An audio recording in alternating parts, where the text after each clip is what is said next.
प्रत्येक विपुल संपत्ति साम्राज्य की नींव अपराध पर रखी होती है। बाल्जाक। 1 अमेरिगो बोनासेरा न्यूयॉर्क की क्रिमिनल कोर्ट नंबर 3 में बैठा निर्णय की प्रतीक्षा कर रहा था। अपनी बेटी को निर्दयतापूर्वक मारने और उसकी इज्जत लूटने की कोशिश करने वालों के लिए उसके हृदय में प्रतिशोध की आग जल रही थी। प्रभावशाली व्यक्तित्व वाले जज ने अपने काले चोगे की आस्तीनें इस ढंग से ऊपर मोड़ी मानो सामने कटघरे में खड़े 2 नवयुवकों को शारीरिक रूप से दंडित करना चाहता था। इसके सर्द चेहरे पर अपनी पद मर्यादा के अनुकूल तिरस्कार के भाव थे, किंतु उन भावों में झूठ का एक ऐसा नकली आवरण था जिसे अमेरिगो बोनासेरा अनुभव तो कर सकता था, लेकिन समझने में अनभिज्ञ था। तुम दोनों ने हद दर्जे का जलील काम किया है, जज का तीव्र स्वर सुनाई दिया। अमेरिगो बोनासेरा ने सोचा, हाँ, जानवरों से भी बदतर, क्योंकि ये दोनों जानवर हैं। दोनों आधुनिक दिखाई देने वाले नवयुवकों ने नम्र भाव से मौन स्वीकृति में सिर झुका दिए। जज ने कहना जारी रखा, तुमने जंगली जानवरों से भी बदतर हरकत की है, लेकिन भगवान का शुक्र है कि तुमने बेचारी लड़की का कौमार्य भंग नहीं किया, अन्यथा मैं तुम्हें 20 वर्ष के लिए सीखचों के पीछे भेज देता। जज ने कुछ रुककर अमेरिगो बोनासेरा पर उड़ती सी निगाह डाली और फिर पास में रखी हुई नवयुवकों के पुराने चाल चलन की रिपोर्ट देखने लगा। उसने माथे पर बल डालकर, भौहें चढ़ाकर अनिच्छापूर्वक कंधे झटकाए मानो अपनी स्वाभाविक इच्छा के विपरीत भी आश्वस्त हो गया हो। परंतु तुम्हारी युवावस्था, तुम्हारे निष्कलंक चरित्र और सम्मानित परिवारों को दृष्टिगत रखते हुए तथा उस पर विचार करते हुए कि न्याय की मर्यादा में प्रतिशोध नहीं लिया जाता। जज ने कहा, मैं तुम्हें 3 वर्ष की सजा देता हूँ, परंतु यह सजा तुम पर उस समय जारी होगी जब तुम कोई अन्य अपराध करोगे। पकड़कर अदालत में लाए जाने पर तुम्हें सजा मिलेगी। अमेरिगो बोनासेरा ने अपने मन में उठते घृणा, क्रोध एवं असहायता के भयंकर तूफान को चेहरे पर स्पष्ट होने से बलपूर्वक रोका। उसकी खूबसूरत जवान बेटी टूटा जबड़ाली अभी भी अस्पताल में पड़ी थी, जबकि उसकी इस विकृत स्थिति के जिम्मेदार इन जानवरों को बरी किया जा चुका था। न्याय का नाटक देखा जा चुका था। उन दोनों नवयुवकों के पास खड़े उनके माता पिता को देखकर उसके दिल में कसक सी उभरी। ओह, ये लोग कितने खुश थे। उसका हृदय वितृष्णा से भर गया। क्षोभ एवं घृणा के अतिरेक के कारण पेट में उठते गोले को मुंह से बाहर न आने देने के विचार से उसने होठों पर रुमाल रख दिया। दोनों नवयुवक विश्वस्त एवं शांत भाव से मुस्कराते हुए उसकी ओर देखे बिना उसके निकट से गुजरे तो खामोश खड़ा अमेरिगो बोनासेरा दांत पीस कर रह गया। उसी के समवयस्क लेकिन लिबासों के आधार पर उसकी अपेक्षा अधिक अमेरिकन उन दोनों जानवरों के माता पिता भी जब उसके पास से गुजरे तो उनके चेहरों पर तो शर्म लेकिन आंखों में विजयी भाव थे। अमेरिगो बोनासेरा स्वयं पर काबू न रख सका। आगे बढ़कर हौंफता सा चिल्लाया, तुम्हें भी उसी तरह रोना पड़ेगा जैसे कि आज मैं रो रहा हूँ। तुम्हारे बेटों ने जिस तरह मुझे रुलाया है वैसे ही मैं तुम लोगों को रुलाऊंगा। बचाव के पक्ष के वकील अपने मुवक्किलों की रक्षार्थ आगे झपटे। साथ ही दोनों नवयुवक भी अपने अपने माता पिता की सुरक्षा हेतु वापस लौटने लगे थे, किंतु वकील लोग सारे काफिले को घेर कर आगे बढ़ गए। एक शक्तिशाली बेलिफ अनावश्यक रूप से बोनासेरा का मार्ग अवरुद्ध करके खड़ा हो गया। अमेरिका में बोनासेरा ने कानून एवं व्यवस्था का सदा से ही पालन किया था और वह वहां खुशहाल भी था। अब हालांकि क्रोध एवं घृणा के आवेश के कारण उसकी मस्तिष्क फट पड़ने के लिए तैयार था और उसका शरीर प्रतिहिंसा की आग से जला जा रहा था, फिर भी वह अभी तक असमंजस में डूबी पास खड़ी अपनी पत्नी की ओर पलटकर बोला, इन लोगों ने हमें बेवकूफ़ बनाया है। फिर रुककर निर्णयात्मक ढंग से कहा, न्याय मांगने के लिए अब हम घुटनों के बल चलकर हॉन कार्लोन के पास जाएंगे। पाए लॉस एंजल्स होटल के एक शानदार सूट में जानी फोंटेन किसी साधारण इंशालू पति की भौती शराब के नशे में धुत था। लाल काउच पर लेटा वह स्कॉच की बोतल से ही मुंह लगाए पिए जा रहा था। सुबह के 4 बजे थे और वह नशे के झोंक में सोच रहा था कि यदि कभी उसकी बेशर्म पत्नी घर लौटी तो आते ही उसकी हत्या कर देगा।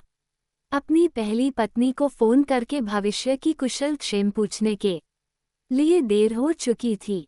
अब उसका भविष्य लगभग नष्ट प्राय हो चला था, अतः उसके किसी मित्र को भी असमय फोन पर बातें करना स्वीकार नहीं था, क्योंकि वह उन्हें बोर करता था। इसके विपरीत जब उसकी किस्मत का सितारा सफलता की ऊंचाइयों पर था तो अमेरिका की विख्यात और सफलतम अभिनेत्रियां असमय भी उसकी परेशानियां सुनने के लिए बेचैन रहती थीं। स्कॉच गले में उड़ेलते हुए उसने दरवाजे में चाबी घूमने की आवाज़ सुनकर भी शराब पीना जारी रखा तब तक कि उसकी पत्नी कमरे में न आ गई। वह बेहद खूबसूरत औरत थी, परियों जैसा सुंदर चेहरा, आकर्षक बैंगनी आंखें और सुडौल एवं मादक शरीर। अमेरिका के करोड़ों व्यक्ति पर्दे पर मार्गन एशिंगटन के चुंबकीय सौंदर्य को देख पाने के लिए तरसते थे और देखने की कीमत भी चुकाते थे। कहाँ गई थी? जानी फोंटोन ने पूछा। किसी के साथ बिस्तर गर्म करने गई थी, उसने उत्तर दिया। जॉनी का सारा नशा उतर गया। अचानक जॉनी उछलकर खड़ा हुआ और उसकी गर्दन दबोच ली, लेकिन उस जादुई चेहरे को निकट पाते ही उसका सारा गुस्सा काफूर हो गया। वह पुनः विवशता अनुभव करने लगा। पत्नी मजाक उड़ाने वाले अंदाज में मुस्कुराने की भूल कर बैठी थी। प्रतिक्रिया स्वरूप उसे घूंसा तानते पाकर चिल्लाई, जॉनी, चेहरे पर नहीं, मैं फिल्मों में काम कर रही हूँ, मेरी शूटिंग चल रही है। वह हंसती रही थी। जॉनी ने पेट में घूंसा मारकर उसे फर्श पर गिरा दिया तथा स्वयं भी उसके ऊपर जा गिरा। उसकी हांफती हुई सांसों की सुगंध जॉनी के नथुनों में टकराकर दिमाग में बसने लगी। वह उसकी बाहों, जांघों और लातों पर मुक्के बरसाने लगा, लेकिन उसके प्रहार बहुत हल्के स्तर के थे ताकि शरीर का कोई भी अंग चोट लगने से विकृत न हो जाए। उस पर कठोर आघात कर पाना जॉनी की शक्ति से बाहर था। वह पीठ के बल फर्श पर पड़ी थी, गाउन जांघों से ऊपर तक खिसक गया था और वह स्वयं उसकी असमर्थता पर हंसते हुए आमंत्रण सहित प्रोत्साहित कर रही थी, जाओ ना, देखो मैं कब से तैयार है, अब अभी जाओ, जो कुछ तुम चाहते हो सामने पेश है। जॉनी फोंटेन उठ खड़ा हुआ। फर्श पर पड़ों औरत से उसे नफरत थी, लेकिन उसका सौंदर्य उसका जादुई कवच था। मार्गन उठी और किसी नृत्यांगना की सी कुशलता से उछलकर सामने खड़ी हो गई। वह बच्चों की तरह नाचती हुई मुद्रित स्वर में गाने लगी, जॉनी नेवर हट मी, जानी नेवर हट मी। फिर सुंदर चेहरे पर उदासी का आवरण डालती हुई बोली, you silly bastard, poor Johnny, तुम बच्चों की तरह मारते हो, हमेशा बच्चा ही बने रहोगे, प्यार भी बच्चे की तरह ही करते हो। तुम सोचते हो कि सहवास भी तुम्हारे उन बेहुदा गानों की तरह है जिन्हें तुम गाया करते थे। फिर सिर हिलाकर बोली, पुअर जॉनी, गुड बाय जानी, और अपने बेडरूम में जाकर दरवाजा बंद कर लिया। जॉनी अपने चेहरे को हाथों में थामकर फर्श पर बैठ गया। भयानक निराशा में जकड़ा वह दीन बना बैठा रहा। फिर एक अदम्य शक्ति ने, जिसके दम पर वह हॉलीवुड में टिका हुआ था, उसे फोन करके एयरपोर्ट जाने के लिए कार मंगवाने को प्रेरित किया। अब उसे केवल एक ही व्यक्ति सुरक्षित रख सकता था। वह उस आदमी के पास वापस न्यूयॉर्क जाएगा, जिसके शक्ति और ज्ञान का असीमित भंडार है, जिसकी उसे जरूरत थी और जिसके प्यार पर उसे विश्वास था। उसका गॉडफादर कार्लोन पाई, छोटा कद, स्थूल शरीर और अपनी बड़ी बड़ी इटालियन चपातियों के किनारों की तरह कठोर स्वभाव वाला नानबाई नाजोरिन, अपनी पत्नी, युवा बेटी कैथरीन और नौकर एंजो को डांट रहा था। एंजो अमेरिका में रह रहे उन हजारों इटालियन युद्ध बंदियों में से एक था जिन्हें अमेरिका सरकार ने पेरोल पर अपने कारखानों में काम करने की आज्ञा दे रही थी। मजाक ही मजाक में दिल लगा बैठने के कारण जो वर्तमान गंभीर स्थिति उत्पन्न हो गई थी, उस कारण से पेरोल रद्द किए जाने की आशंका के कारण एंजो भयभीत था। नाजोरिन विफरता हुआ सा बोला, क्या तुमने मेरे परिवार की इज्जत पर आक्रमण किया है? क्या तुमने मेरी बेटी को इस विचार से मामूली उपहार दिया कि वह तुम्हें हमेशा याद रखे, क्योंकि अब विश्वयुद्ध समाप्त हो गया है, इसीलिए अमेरिका तुम्हें सिसिली के तुम्हारे गंदे गांव में वापस फेंक देगा। एंजो नाटे कद का शक्तिशाली युवक था। हृदय पर हाथ रखकर रोता हुआ सा बोला, मैं होली विर्जिन मदर मरियम की कसम खाकर कहता हूँ कि मैंने आपकी मेहरबानी का कभी भी अनुचित लाभ नहीं उठाया है। मैं आपकी बेटी से सच्ची मोहब्बत करता हूँ, इसलिए ईमानदारी से उसका हाथ मांगता हूँ। मैं जानता हूँ कि ऐसा कोई अधिकार मुझे नहीं है, लेकिन यदि मुझे वापस इटली भेज दिया गया तो फिर मैं भी अमेरिका आकर कैथरीन से विवाह नहीं कर सकूंगा। नाजोरियन की पत्नी फिलोमेना दो टूक शब्दों में बोली, बेवकूफ़ी मत दिखाओ, तुम अच्छी तरह जानते हो कि तुम्हें क्या करना है। एंजो को यहीं रखो। उसे लॉन्ग आइलैंड पर हमारे सगे संबंधियों के पास छुपकर रहने के लिए भेज दो। कैथेराइन रो रही थी। वह मोटी सी साधारण लड़की थी और घर बसाने की इच्छुक थी। उसे एंजो जैसा सुंदर और चाहने वाला पति मिलना असंभव था। वह चीखकर बोली, अगर तुम एंजो को यहाँ नहीं रखोगे तो मैं घर से भाग जाऊंगी और इटली जाकर रहने लगेंगी। नाजोरिन ने गहरी दृष्टि से बेटी की ओर देखा। वह युवावस्था के हाथों विवश थी। उसने कई बार एंजो और कैथेराइन को इश्किया हरकतें करते देखा था।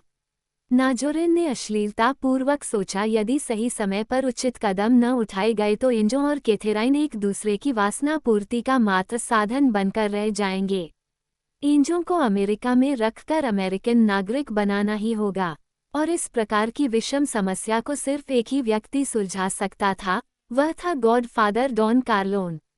पाए इन तीनों तथा अन्य बहुत से व्यक्तियों को एक सुंदर निमंत्रण पत्र द्वारा अगस्त 1985 के अंतिम शनिवार को होने वाली मिस कांस्टा मजिया कार्लोन के विवाह में आमंत्रित किया गया था।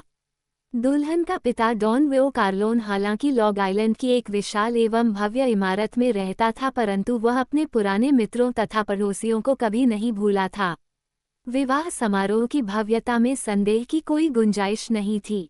जापानियों के साथ हाल में ही युद्ध समाप्त हुआ था और शांतिपूर्ण वातावरण में विवाह समारोह की अपेक्षा सामूहिक खुशी का प्रदर्शन करने के लिए अन्य कोई उपयुक्त साधन नहीं था। इसलिए उस शनिवार को सुबह से ही डॉन कार्लोन के मित्रगण उसके निवास स्थान पर एकत्रित होने लगे थे। नव दंपति को उपहार स्वरूप देने के लिए उन सबके पास क्रीम कलर के लिफाफों में नोट भरे हुए थे। प्रत्येक लिफाफे में भेंटकर्ता का परिचय पत्र और गॉडफादर के प्रति उसका सम्मान था, वास्तविक रूप से अर्जित सम्मान। डॉन विटो कार्लोन एक ऐसा आदमी था जिसके पास प्रत्येक व्यक्ति सहायता प्राप्त करने आता था और कभी निराश नहीं लौटता था। वह न तो कभी किसी से झूठे वादे करता था, न ही किसी अन्य बहाने द्वारा सहायता करने से बचने की कोशिश करता था। यह आवश्यक नहीं था कि सहायता प्राप्ति का इच्छुक व्यक्ति उसका मित्र ही हो या फिर प्राप्त सहायता का बदला चुका पाने की स्थिति में ही हो। केवल यही आवश्यक था कि उक्त व्यक्ति को उसके साथ अपनी मित्रता की पोषणा करनी होती थी और फिर इस बात की परवाह किए बगैर कि वह व्यक्ति निर्बल था अथवा निर्धन, डॉन कार्लोन उसकी परेशानियां स्वयं स्वीकार कर लेता था तथा उन परेशानियों के समाधान के लिए वह कोई कसर बाकी नहीं उठा रखता था। बदले में इसका इनाम मित्रता था, डॉन का सम्मान सूचक शब्द या फिर कभी अपेक्षाकृत अधिक प्रिय संबोधन, गॉडफादर। यह एक अच्छी बात समझी जाती थी कि सहायता प्राप्त करने वाला व्यक्ति स्वयं को उसका कर्जदार समझे, साथ ही उसे अधिकार था कि ऐसा व्यक्ति ऋण मुक्ति के बदले में उसका मामूली सा काम कराने को हर समय सहर्ष तैयार रहे। अपनी बेटी के विवाह के शुभ अवसर पर डॉन कार्लोन लॉन्ग बीच स्थित अपने निवास स्थान के प्रवेश द्वार पर खड़ा आगंतुकों का स्वागत कर रहा था। सभी व्यक्ति उसके परिचित एवं विश्वसनीय थे। उनमें से अधिकतर डॉन के ऋणी थे और इस मौके पर उसकी सेवा द्वारा ऋण मुक्त होकर उसे गॉडफादर पुकारने का अधिकारी बनाने के लिए इच्छुक थे। सभी प्रबंध डॉन तथा उसके बेटों के मित्रों के हाथों में थे। समारोह उसके अपने 1 एकड़ लंबे चौड़े बाग में होना था, जिसे दुल्हन की युवा सहेलियों ने बेहद शानदार ढंग से सजाया था। अपनी विशेषता के अनुरूप डॉन कार्लोन अमीर गरीब का बिना किसी भेदभाव के समान रूप से प्रेमपूर्वक स्वागत कर रहा था। प्रवेश द्वार पर उसके 3 बेटों में से उपस्थित थे। बड़े बेटे का नाम सांतिनो था, जिसे पिता के अलावा सभी सोनी कहकर पुकारते थे। सोनी कार्लोन ऊंचे कद का हृष्टपुष्ट नवयुवक था। उसका चेहरा कामदेव के समान सुंदर था। सांड जैसे शक्तिशाली सोनी के बारे में कहा जाता था कि उसमें अतीत पौरुष था और उसके यौनांग के अविश्वसनीय विशाल आकार के कारण उसकी पत्नी समागम के समय बहुत आतंकित रहती थी तथा नगर की वेश्याएं उससे दोगुनी कीमत मांगा करती थीं। इस समारोह में भी भारी नितंबों व चौड़े मुंह वाली कई युवा लड़कियां उसे आमंत्रणपूर्ण सांकेतिक निगाहों से देख रही थीं, लेकिन वे सब व्यर्थ ही समय नष्ट कर रही थीं, क्योंकि अपनी पत्नी और 3 बच्चों की मौजूदगी के बावजूद भी सोनी कार्जोन की आंखें अपनी बहन की सबसे प्यारी सहेली जूसी मैंसिनी पर लगी हुई थी। यह अल्हड़ और भरपूर यौवन से मदमाती लड़की गुलाबी गाउन और फूलों का मुकुट पहने एक गार्डन लेबल पर बैठी थी। वो केवल सुंदर ही नहीं थी बल्कि उत्सव की तैयारियों के दौरान पिछले एक हफ्ते से अपनी भाव भंगिमाओं एवं चेष्टाओं द्वारा उसे आमंत्रित भी करती थी। उसी दिन सुबह वेदी पर उसने सोनी का हाथ भी दबाया था। सोनी जानता था कि किसी कुमारी से इससे बड़े निमंत्रण की आशा भी नहीं की जा सकती थी। अपने रूप, आकर्षण, शारीरिक शक्ति, साहस और उदार स्वभाव के उपरोक्त भी सोनी कार्लोन अपने पिता के समान महान बनेगा, इसमें संदेह था। उसमें अपने पिता जैसी नम्रता न होकर गरम मिजाजी थी। इस कारण से वह उचित निर्णय लेने में भूल कर बैठता था। यही वजह थी कि अपने पिता के कामकाज में सहायक होने के बावजूद भी उसकी विरासत संभालने के योग्य नहीं था। दूसरा बेटा फ्रेडरिको या फ्रांड या फ्रांडो साधु स्वभाव का 30 वर्षीय नवयुवक था। वह अपने पिता का सेवक, आज्ञाकारी एवं स्वामिभक्त था। उसका कद छोटा था और सुंदर न होने के बावजूद भी वह आकर्षक था। उसने न कभी सुंदरियों से अवैध संबंध बनाकर परिवार के सम्मान को ठेस पहुंचाई थी, न ही अन्य कोई अवांछनीय व्यवहार किया था। लेकिन सभी अच्छे गुणों के बावजूद भी नेता बनने के लिए आवश्यक न तो उसके व्यक्तित्व में चुंबकीय आकर्षण था, न ही वह स्वतंत्र रूप से निर्णय लेने अथवा अपने निर्णय दूसरों पर लादने की क्षमता थी। अतः वह भी पिता के बाद उसकी विरासत संभालने के योग्य नहीं था। तीसरा बेटा माइकेल कार्लोन सबसे अलग अलग बाग में कोने की मेज पर बैठा था, किंतु फिर भी उपस्थित व्यक्तियों की नजरें उसकी ओर आकर्षित होकर रह जाती थीं। डॉन का ये सबसे छोटा बेटा ही एकमात्र व्यक्ति था जिसने पिता के निर्देश लेने से इनकार कर दिया था। वह हालांकि अपने भाइयों के समान सुंदर नहीं था, फिर भी सुंदर, नाजुक और लड़कियों के समान प्रतीत होता था। 17 साल की उम्र तक तो उसका पिता डॉन कार्लोन भी उसके पुरुषत्व के बारे में चिंतित रहा था। माइकेल कार्लोन बाग में कोने की मेज पर कॉलेज की अपनी गर्लफ्रेंड के एडम्स के साथ मौजूद था। पतली, दुबली, बुद्धिमत्तापूर्ण चेहरे वाली एवं इटालियन लड़कियों की अपेक्षा अधिक उच्छृंखल स्वभाव वाली उस अमेरिकन सुंदरी माइकेल ने सम्मानपूर्वक सभी मेहमानों तथा परिवार के सदस्यों से मिलवाया था, लेकिन कोई भी उससे प्रभावित नहीं हुआ था। सभी मेहमानों को प्रतीत हुआ कि डॉन के सबसे छोटे बेटे की ओर कतई ध्यान नहीं था। वास्तव में दूसरा विश्वयुद्ध आरंभ होने से पहले माइकेल न केवल डॉन का सबसे प्यारा बेटा था, बल्कि समय आने पर वही सर्वाधिक योग्य उत्तराधिकारी भी बनता था। उसमें अपने महान पिता के समान सभी आवश्यक गुणों के अलावा अद्भुत सूझबूझ एवं ऐसी स्वाभाविक अंतःचेतना भी थी जिसके बल पर मनुष्य दूसरों के द्वारा अपना सम्मान करा लेने में सक्षम होता है। लेकिन दूसरा विश्वयुद्ध आरंभ होते ही माइकेल कार्लोन पिता की आशा की अपेक्षा करके स्वेच्छा से अमेरिकी जल सेना में भर्ती हो गया था। डॉन कार्लोन को ये बिल्कुल पसंद नहीं था कि उसका बेटा किसी दूसरे देश के लिए लड़ता हुआ मृत्यु का शिकार हो जाए। इसलिए डॉक्टरों को रिश्वत दी गई और अन्य गुप्त प्रबंधों पर काफी धन खर्च किया गया, लेकिन 21 वर्षीय माइकेल को स्वेच्छा से जल सेना में भर्ती होने से नहीं रोका जा सका। युद्ध के दौरान प्रशांत महासागर में माइकेल ने ऐसे वीरतापूर्ण कार्य किए कि उन्नति करता हुआ कैप्टन के पद पर पहुंच गया, साथ ही कई स्वर्ण पदक भी प्राप्त हुए।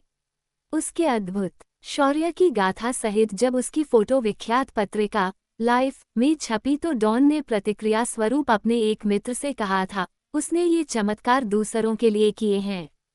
सन 1945 के आरंभ में एक गंभीर घाव के कारण पुनः स्वास्थ्य लाभ करने के लिए उसे सेना से डिस्चार्ज किया गया तो माइकेल कार्लोन को गुमान भी नहीं था कि सेना से अलग कराने की अलग व्यवस्था उसके पिता ने कराई थी।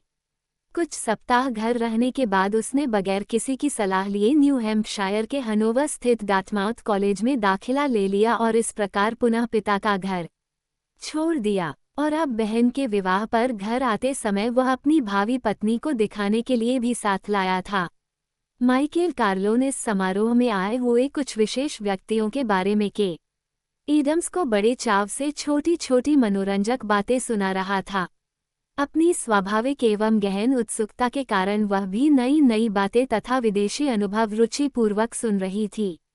अंत में उसका ध्यान शराब से भरे लकड़ी के एक पीपे के निकट एकत्रित लोगों की ओर आकर्षित हो गया। वहां अमेरिगो बोनासेरा बेकरी वाला, नानबाई नाजोरिन, एंथोनी कोपोला और लुका ब्रासी खड़े थे। अपनी सामान्य सतर्क सूझबूझ से भांपती हुई के एडम्स ने उनकी ओर इंगित करके कहा कि वे लोग खुश नजर नहीं आ रहे थे। माइकल ने मुस्कराकर जवाब दिया, हाँ, ये लोग मेरे पिता से एकांत में मिलने के इच्छुक हैं। ये उनसे सहायता मांगने आए हैं। और वास्तव में उन चारों की निगाहें लगातार डॉन का ही अनुसरण कर रही थीं। डॉन कार्लोन आंगो तक मेहमानों का स्वागत कर रहे थे, तभी एक काली सेडान उसके दरवाजे के सामने दूर फुटपाथ के सिरे पर आकर रुकी। अंदर बैठे दो आदमियों ने स्वयं को छुपाने का उपक्रम किए बगैर जेबों से नोटबुक निकालकर वहां खड़ी कारों के नंबर नोट करने आरंभ कर दिए।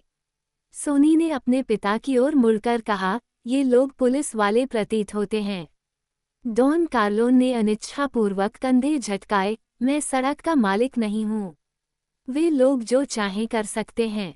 सोनी का सुंदर चेहरा क्रोध से तमतमाने लगा, ये कमीने हरामजादे किसी को खातिर में नहीं लाते हैं। और सीढ़ियां उतर कर काली सेडान के पास जा पहुंचा। उसके क्रोधित चेहरे से तनिक भी विचलित हुए बगैर ड्राइवर ने अपना परिचय खोलकर उसके सामने कर दिया। भुना भुनाता हुआ सोनी पीछे हटा और सेडान पर थूककर वापस चल दिया। उसकी आशा के विपरीत न ड्राइवर को गुस्सा आया और न ही बाहर निकलकर उसके पीछे आने का उपक्रम किया। सोनी अपने पिता के पास पहुंचकर बोला, ये हरामजादे FBI के कुत्ते हैं और सभी कारों के नंबर नोट कर रहे हैं। डॉन कार्लोन जानता था वे आदमी कौन थे। उसने अपने निकटतम मित्रों को अग्रिम परामर्श दे दिया था कि उत्सव में अपनी कार लेकर न आएं। बेटे का क्रोधपूर्ण एवं मूर्खतापूर्ण व्यवहार पसंद न आने के बावजूद भी उससे एक प्रयोजन सिद्ध हुआ था। नंबर नोट करने वाले व्यक्तियों को यकीन आ जाएगा कि उनका आगमन अनपेक्षित था। स्वयं डॉन कार्लोन क्रोधित भी नहीं था। उसने बहुत पहले अनुभव से सीखा था कि समाज द्वारा लादे गए अपमान सहन कर लेने ही चाहिए और साधारण व्यक्ति अगर अपनी आंखें खुली रखे तथा धैर्यपूर्वक प्रतीक्षा करता रहे तो शक्तिशाली व्यक्ति से भी बदला ले सकता था। इसी ज्ञान के कारण डॉन अपनी नम्रता न छोड़ने के कारण प्रशंसा का पात्र बना हुआ था। लेकिन अब मकान के पीछे बाग में 4 पीस बैंड से धुनें बिखरने लगी थीं। सभी मेहमान आ चुके थे। डॉन उन आदमियों को भूलकर स्वयं भी बेटों सहित मेहमानों की ओर चले गए। लंबे चौड़े बाग में सैकड़ों मेहमान आ चुके थे। उनमें से कुछ लकड़ी के प्लेटफॉर्म पर डांस कर रहे थे तथा शेष सुस्वाद व्यंजनों तथा शराब के जगों से लदी मेजों के इर्द गिर्द बैठे थे। एक विशेष रूप से ऊंची बनाई गई शानदार मेज पर दुल्हन कोनी कार्लोन अपने दूल्हे अन्य सहेलियों सहित बैठी थी। पुराने इटालियन स्टाइल का ये प्रबंध हालांकि दूल्हे की रुचि के अनुकूल नहीं था, मगर कोनी इससे पूरी तरह संतुष्ट थी क्योंकि वह अपने पिता को और अधिक नाराज नहीं करना चाहती थी। जबकि डॉन कार्लोन तो उसके द्वारा किए गए पति के चुनाव से ही नाखुश था। दूल्हा कार्लो रीजी सिसिलियन पिता और नॉर्थ इटालियन माता की संतान था। उसके माँ बाप नेवादा में रहते थे। कार्लो क्योंकि वहाँ की पुलिस के झंझट से बचना चाहता था, अतः न्यूयॉर्क भाग आया था। यहाँ उसकी मुलाकात सोनी कार्लोन से हुई, फिर उसकी बहन से भी परिचय हो गया। परिचय ने प्रणय का रूप ले लिया, परिणामस्वरूप यह विवाह हो रहा था। डॉन कार्लोन ने अपने विश्वस्त आदमियों को भेजकर कार्लो के बारे में जांच कराई थी। उसके आदमियों ने बताया कि कार्लो के नाम कोई गंभीर अपराध नहीं था। साथ ही नेवादा में कानूनी वैध जुए की विस्तृत जानकारी भी दे दी। डॉन को ये जानकारी भी बहुत लाभदायक अनुभव हुई क्योंकि एक लंबे अरसे से वो इसी विषय पर विचार करता आ रहा था। कोनी कार्लोन सही मायनों में सुंदर नहीं थी, परंतु दुल्हन के अनुरूप वस्त्रों एवं श्रृंगार तथा कौमार्य चमक के कारण इस समय बहुत खूबसूरत लग रही थी। मेज के नीचे उसने अपना हाथ दूल्हे की पुष्ट जांघ पर रखा हुआ था। उसकी नज़रों में कार्लो रीजी अविश्वसनीय रूप से सुंदर था। कार्लो ने अपने जीवन के आरंभिक वर्ष नेवादा के खुले रेगिस्तान में मजदूरी करके बिताए थे। इस कठोर परिश्रम के कारण उसका शरीर पुष्ट एवं सुडौल हो गया था। कार्लो रीजी प्रकट में तो कानी के अछूते जिस्म को वासनापूर्वक घूरता प्रतीत होता था, जबकि वास्तव में उसकी निगाहें कोनी के कंधे पर लटकते सिल्क के उस पर्स पर टिकी थीं, जिसमें उसने उपहार स्वरूप मिले नोटों से भरे लिफाफे रखे थे। बैग में 10-20 हजार डॉलर जरूर होंगे। कार्लो रीजी धूर्ततापूर्वक मुस्कुराया, ये तो सिर्फ शुरुआत थी। आखिर वह शाही खानदान का दामाद था। उन्हें उसकी देखभाल करनी ही पड़ेगी। उपस्थिति व्यक्तियों में एक अन्य युवक पॉलीगाटो भी सिल्क के पस पर नजरें जमाए हुए सोच रहा था कि इसमें कितनी रकम होगी, लेकिन उस पस को उड़ा पाने के बारे में वह स्वयं को भ्रम में रखना नहीं चाहता था, क्योंकि वह बखूबी जानता था कि ऐसा हो पाना असंभव था। उसने अनिच्छापूर्वक अपने पास पीटर क्लेमेंजा की ओर देखा। युवा लड़कियों से घिरा विशालकाय क्लेमेंजा कुशलतापूर्वक नृत्य कर रहा था। उसका आगे की ओर बढ़ा हुआ पेट बार बार उसकी डांस पार्टनर युवा लड़की के उरोजों से टकरा जाता था, और मेहमान लोग आनंदित होकर तालियां बजाने लगते थे। काफी देर इसी प्रकार मेहमानों का मनोरंजन करने के बाद जब क्लेमेंजा थक गया तो कुर्सी पर बैठकर हाँफने लगा। पॉलीगाटो ने तत्परतापूर्वक ठंडी शराब का गिलास उसे थमा दिया, लेकिन धन्यवाद देने के स्थान पर उसने पॉलीगाटो को झिड़का। डांस जज बनने की बजाय आसपास जाकर देखो कि सब कुछ ठीक ठाक है या नहीं। पॉली खामोशी से भीड़ में मिल गया। बैंड की धुन बदलते ही एक अन्य युवक नीनो वेलेंटी ने मैडालिन उठाकर एक अश्लील सिसिलियन गीत गाना शुरू कर दिया। नोनो वेलेंटी सुंदर युवक था, परंतु अत्यधिक मदिरापान के कारण उसका मुख क्रांतिहीन हो चला था। वो इस समय भी नशे में था। एकत्रित मेहमान भी मस्ती में आकर उस गीत की अंतिम पंक्तियां गुनगुनाने लगे थे। डॉन कार्लोन को ऐसी हरकतों में कोई रुचि नहीं थी, अतः वह चुपचाप मकान के अंदर चला गया। सोनी कार्लोन इस सुअवसर का लाभ उठाते हुए तुरंत नव दंपति की ओर बढ़ा तथा इस समारोह की मेड ऑफ ऑनर लूसी मानसिनी के निकट बैठाकर उसके कान में कुछ फुसफुसा दिया। लूसी फौरन उठकर मकान की ओर चली गई। चंद मिनट प्रतीक्षा करने के बाद सोनी भी उठा और लापरवाही से उसी दिशा में बढ़ गया। यौवन भार से दबी लूसी के चेहरे पर बनावटी मासूमियत का आवरण था। मकान में प्रवेश करके वह बाथरूम की ओर जाने वाली सीढ़ियों की ओर दौड़ गई। कुछ क्षणोपरांत जब बाथरूम से निकली तो ऊपर की मंजिल पर खड़ा सोनी कार्लोन उसे ऊपर आने का संकेत कर रहा था। डॉन कार्लोन के ऑफिस की कांच की बंद खिड़की के पीछे से थॉमस हेगन सुसज्जित बाग में दी जाने वाली वेडिंग पार्टी को देख रहा था। उसके पीछे दीवारों के साथ लगी रेकों में कानून की पुस्तकें भरी पड़ी थीं। हेगन डॉन का वकील और कांसी गलियोरी सलाहकार था। पारिवारिक व्यवसाय में उसका स्थान अत्यंत महत्वपूर्ण था। डॉन के बाद उसी की गिनती होती थी। इस कमरे में बैठकर उसने और डॉन ने अनेक पेचीदे मसले तय किए थे। इसलिए जब उसने डॉन को पार्टी से उठाकर मकान में प्रवेश करते देखा तो समझ गया कि उत्सव का दिन होते हुए भी काम करना होगा। डॉन शायद उसी के पास आ रहा था। फिर हेगन ने सोनी को लूसी से कानाफूसी करते तथा बाद में दोनों को आगे पीछे जाते देखा था। हेगन ने विरूपता से मुंह बनाते हुए पहले तो डॉन को सूचित करने के विषय में सोचा, फिर इसके विपरीत निश्चय करके डेस्क के पास पहुंचा और उन व्यक्तियों की सूची उठा ली जिन्हें डॉन से एकांत में मिलने की अनुमति प्रदान की गई थी। डॉन जब कमरे में आया तो हेगन ने सूची उसे थमा दी। डॉन सर हिलाते हुए बोला, बोरासेरा को सबसे आखिर में रखना। हेगन दरवाजे से निकलकर सीधा बाग में पहुंचा और शराब के पीने के निकट एकत्रित व्यक्तियों में सबसे पहले बेकरी वाले नाजोरिन को डॉन के पास भेज दिया। डॉन कार्लोन ने बेकरी वाले को आलिंगनबद्ध कर लिया। इटली में दोनों का बचपन साथ साथ गुजरा था। बचपन का साथ अब भी मित्रता के रूप में बना हुआ था। बेकरी वाला प्रत्येक त्योहार तथा अन्य अवसरों पर डॉन के पास उपहार स्वरूप कुछ भेजता ही रहता था। बदले में कभी कोई मांग नहीं की थी, लेकिन अब वह कुछ मांगना चाहता था और डॉन उसकी मांग को सुनकर स्वीकार करने के लिए इच्छुक था। उसने बेकरी वाले को कीमती सिनार और पीली सिसिलियन शराब स्ट्रेगा का गिलास ऑफर किया।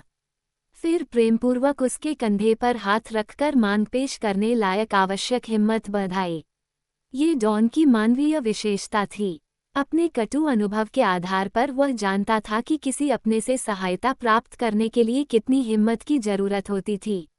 बेकरी वाले ने अपनी बेटी और युद्ध बंदी एंजो की प्रेम कहानी सुनाकर कहा कि युद्ध समाप्त हो जाने के कारण अमेरिका सरकार अब एंजो को वापस इटली भेज देगी और इस वियोग को न सह पाने के कारण उसकी बेटी का दिल टूट जाएगा। अतः वह चाहता था कि एंजो को अमेरिका में ही बसने की इजाजत मिल जाए।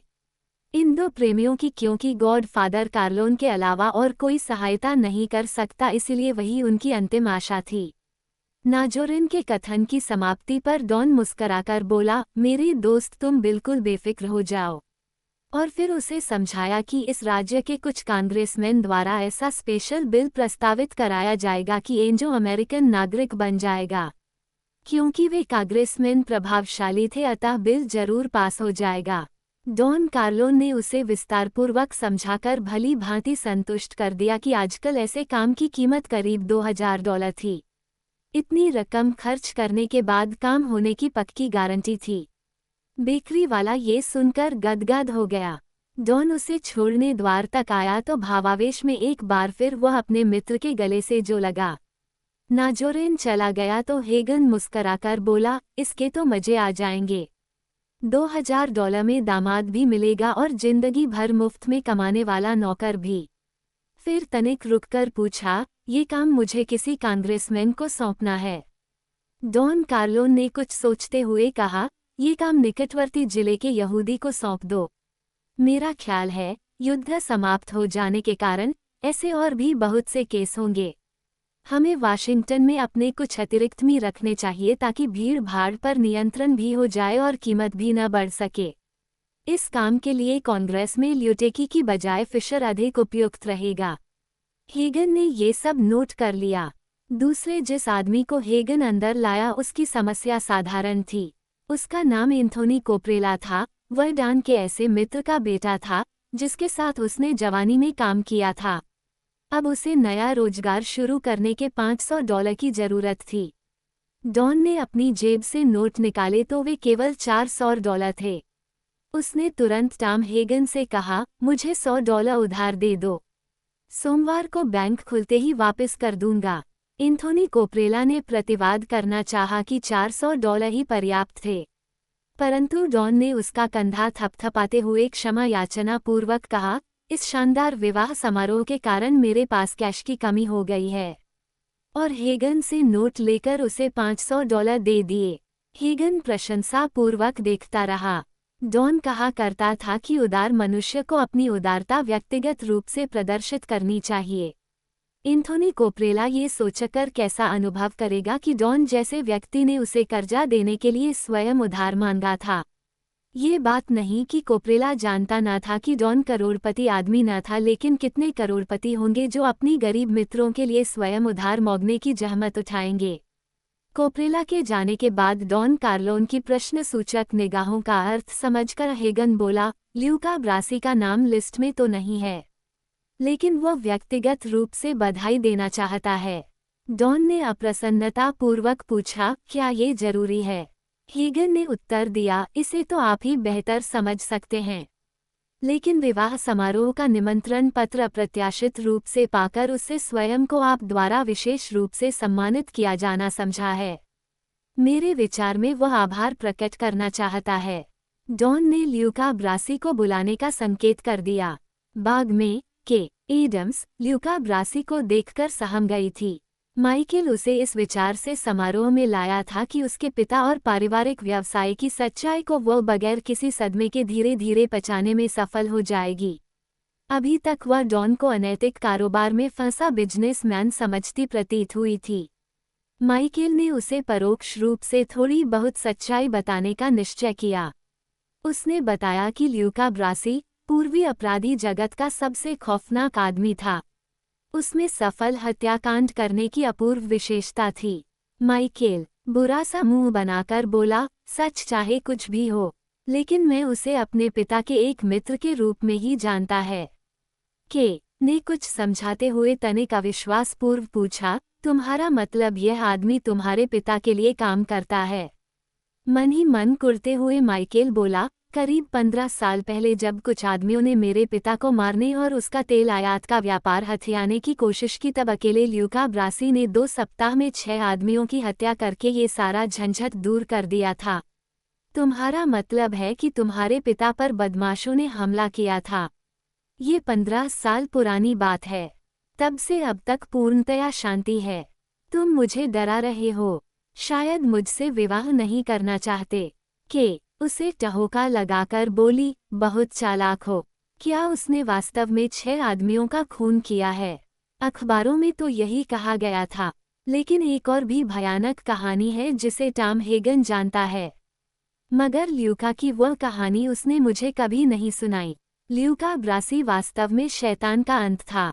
ठिगना कद, भारी शरीर, बड़ी सी मजबूत खोपड़ी, क्रोधपूर्ण चेहरा, भूरी सर्दांखें और क्रूर एवं बेजान सा मुंह किसी को भी आप भयभीत करने के लिए पर्याप्त थे। लेकिन खूंखार ब्रासी डॉन के शक्ति भवन का एक सुदृढ़ स्तंभ था।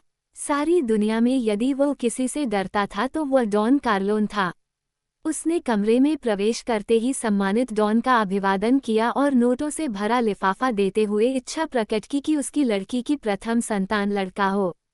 डॉन ने उसे इस ढंग से स्वीकार किया जैसे कोई राजा अपने किसी वीर एवं स्वाभिमान भक्त सैनिक को करता है।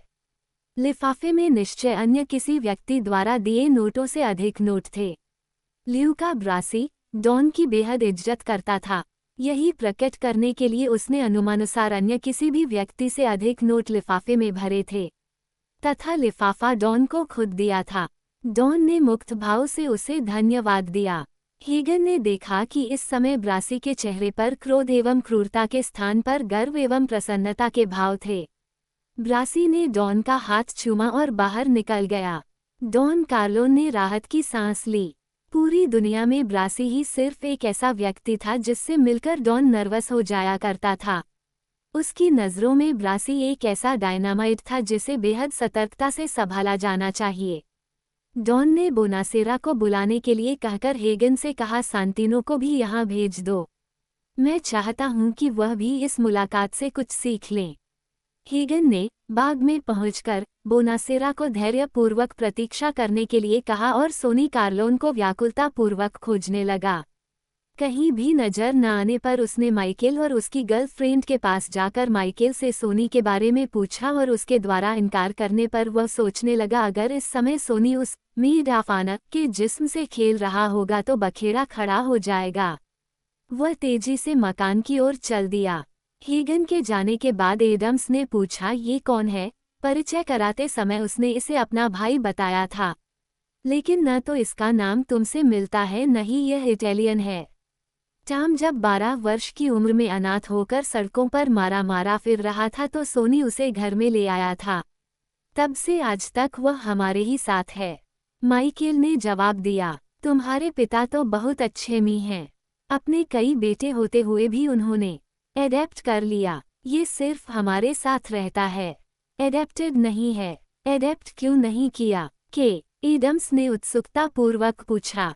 मेरे पिता के अनुसार ऐसा करना टॉम और उसके माता पिता का अनादर करना है। तभी उन्होंने हेगन और सोनी को डॉन के ऑफिस में प्रवेश करते हुए देखा।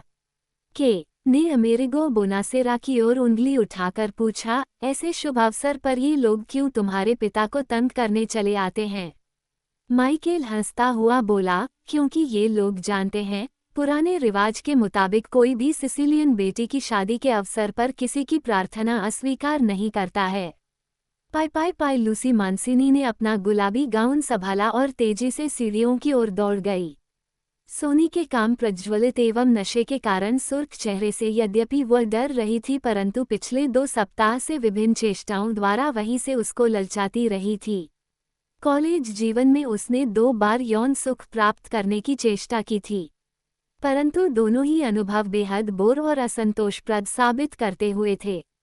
इसके विपरीत सोनी के सशक्त पौरुष की विभिन्न कथाएं और स्वयं उसकी पत्नी सांद्रा द्वारा उसके असामान्य आकार वाले यौनांग की चर्चा सुनकर वह आजमाइश करके शारीरिक चरम सुख प्राप्त करने का संवरण न कर सकी थी। सोनी की ओर दौड़ते हुए उसके जिस्म में वासना का समुद्र टाठे मारने लगा था। ऊपर पहुंचते ही सोनी ने उसे उठा लिया और खाली बेडरूम में ले गया। दरवाजा बंद होते ही लूसी की टांगें शिथिल हो चली थीं। सोनी के होठों का स्पर्श अपने होठों पर पाकर उसने मुंह खोल दिया। तभी उसका हाथ गाउन के नीचे अपने अंडरवियर के अंदर सरकाता अनुभव करके वो उसकी गर्दन से लिपट गई। सोनी ने उसके जिस्म के निचले भाग को निर्वस्त्र कर दिया और फिर जिस तूफानी ढंग से उसके साथ यौन क्रीड़ा की, उससे न केवल सांद्रा की बात ही सच साबित हुई बल्कि लूसी को अनिर्वचनीय शारीरिक चरम सुख की विशेष अनुभूति भी हो गई। इससे पहले कि वासना के इस खेल की पुनरावृत्ति हो, दरवाजे पर भी धीमी दस्तक सुनकर वे दोनों अपने कपड़े व्यवस्थित करने पर विवश हो गए। कुछ क्षणों के बाद हेगन का दबा स्वर सुनाई दिया, सोनी तुम अंदर हो। सोनी ने चैन की सांस ली। लूसी की ओर आंख मारते हुए पूछा, हाँ क्या बात है टॉम? डॉन ने तुम्हें अपने ऑफिस में बुलाया है, पूर्ववत स्वर में कहकर हेगन उल्टे पांवों लौट गया। सोनी ने लूसी को बाहुपाश में बांधकर दीर्घ चुंबन लिया और बाहर आ गया। लूसी ने अपने बाल और पोशाक भली भांति व्यवस्थित किए। उसका शरीर पूर्णतया तनाव मुक्त था। भीगे होठों में रस छलक आया था। अभिसार का प्रभाव उसके अंग प्रत्यंग से झलक रहा था। वह सीढ़ियां उतरकर पुनः बाग में पहुंची और दूल्हा दुल्हन के पास जा बैठी। सोनी की उस पर दृष्टि पड़ते ही हैरान सी होकर बोली, कहाँ गई थी लूसी? तेरी आंखों में नशा छलक रहा है। दूल्हे ने एक शराब का एक गिलास लूसी को थमाकर रहस्यमय ढंग से पलकें दबा दी। लेकिन लूसी ने रंच मात्र भी परवाह नहीं की। उसके चेहरे पर व्याप्त संतुष्टिपूर्ण विजयी मुस्कान यथावत बनी रही। पाई अमेरिगो बोनासेरा हेगन के पीछे ऑफिस में प्रविष्ट हुआ तो देखा कि डॉन कार्लोन एक विशाल डेस्क के पीछे मौजूद था। सोनी कार्लोन खिड़की के पास खड़ा बाग में झांक रहा था। डॉन ने बोनासेरा को देखकर न तो उत्साह प्रकट किया और न ही कोई औपचारिकता निभाई। मृतकों को अंत्यों की पूर्व सजाने संवारने का कार्य करने वाले इस पीतमुखी आदमी को इसलिए निमंत्रित किया गया था क्योंकि उसकी बीबी डॉन की पत्नी की सहेली थी। अलबत्ता डॉन को बोनासेरा कतई पसंद नहीं था। बोनासेरा ने धूर्ततापूर्वक विनीत स्वर में कहा, मेरी बेटी और पत्नी की गार्ड डॉक्टर अभी अस्पताल में है, अतः आज के इस उत्सव में सम्मिलित न होने के लिए उसे क्षमा कीजिए। तुम्हारी बेटी की बदनसीबी हमसे छुपी नहीं है। डॉन ने कहा, मैं हर तरीके से उसकी मदद करने को तैयार हूँ। और तनिक रुककर व्यंग्यपूर्ण बोला, मैं कैसे भूल सकता हूँ कि वह मेरी की गॉड डॉटर है। बोनासेरा का चेहरा निस्तेज हो गया। उसने एकदम प्रश्न किया, क्या मैं आपसे एकांत में बात कर सकता हूँ? नहीं, डॉन ने स्पष्ट इनकार कर दिया। इन दोनों आदमियों पर मुझे अपनी दोनों भुजाओं के समान भरोसा है। इन्हें बाहर भेजकर मैं इनका अपमान करना नहीं चाहता। बोनासेरा ने पल भर के लिए आंखें बंद कर लीं।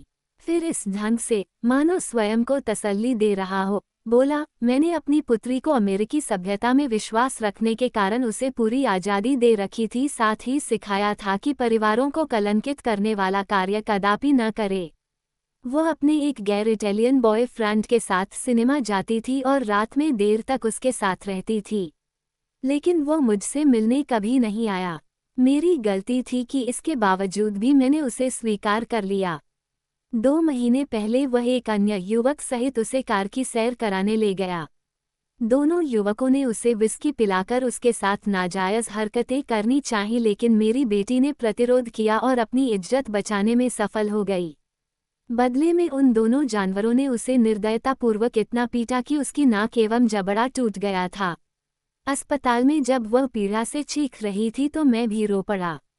भावावेश के कारण बोनासेरा सचमुच रोने लगा। उसका गला रंध गया। डॉन ने अनिच्छापूर्वक सहानुभूति जाहिर की। बोनासेरा पीड़ित स्वर में बोला, मेरी सुंदर प्रिय बेटी मेरी जीवन ज्योति थी। उसे प्रत्येक व्यक्ति पर विश्वास था, अब वो किसी पर विश्वास नहीं करेगी। उसका सौंदर्य वापस नहीं लौट सकेगा। कहते कहते बोनासेरा का जर्द चेहरा सुर्ख होता गया। अच्छे नागरिक की भांति मैंने पुलिस से फरियाद की। उन दोनों युवकों को गिरफ्तार करके अदालत में पेश किया गया। ठोस प्रमाणों के कारण उनका अपराध सिद्ध हो गया। जज ने उन्हें 3 साल की सजा दी, लेकिन साथ ही मौकूफ कर दी। फलस्वरूप वे उसी दिन मुक्त हो गए। मैं मूर्खी की तरह अदालत में खड़ा रहा और वे हरामजादे मुझ पर हंसते रहे। तब मैंने अपनी पत्नी से कहा कि न्याय मांगने के लिए हम डॉन कार्लोन के पास चलेंगे। डॉन ने सिर झुकाकर उसके दुख के प्रति सम्मान प्रकट किया। फिर इस भाव में मानो उसे अपमानित किया गया था, सर्द स्वर में पूछा, तुम पुलिस के पास क्यों गए? सबसे पहले मेरे पास ही क्यों नहीं आए? आप जो कुछ मांगे मैं दे सकता हूँ। बोनासेरा अत्यंत धीमी आवाज में बोला, लेकिन मेरी प्रार्थना न ठुकराएं। क्या चाहते हो तुम? डॉन ने गंभीरतापूर्वक पूछा। बोनासेरा ने सोनी और हेगन पर एक नज़र डालकर डॉन के कान में कुछ फुसफुसा दिया। प्रत्युत्तर में डॉन ने दो टूक शब्दों में बोला, मैं ऐसा नहीं कर सकता। हम बहुत भावुक हो गए हैं। जवाब में बोनासेरा स्पष्ट स्वर में बोला, जितनी कीमत आप चाहेंगे मैं चुकाऊंगा। उसकी ऊंची आवाज सुनकर हेगन चौंक उठा और सोनी भी अचकचाकर पलटते हुए उधर ही आकर्षित हो गया। डॉन कार्लोन उठकर खड़ा हो गया। उसका चेहरा तो भावहीन था मगर आवाज में औरत की सी ठंडक व्याप्त गई।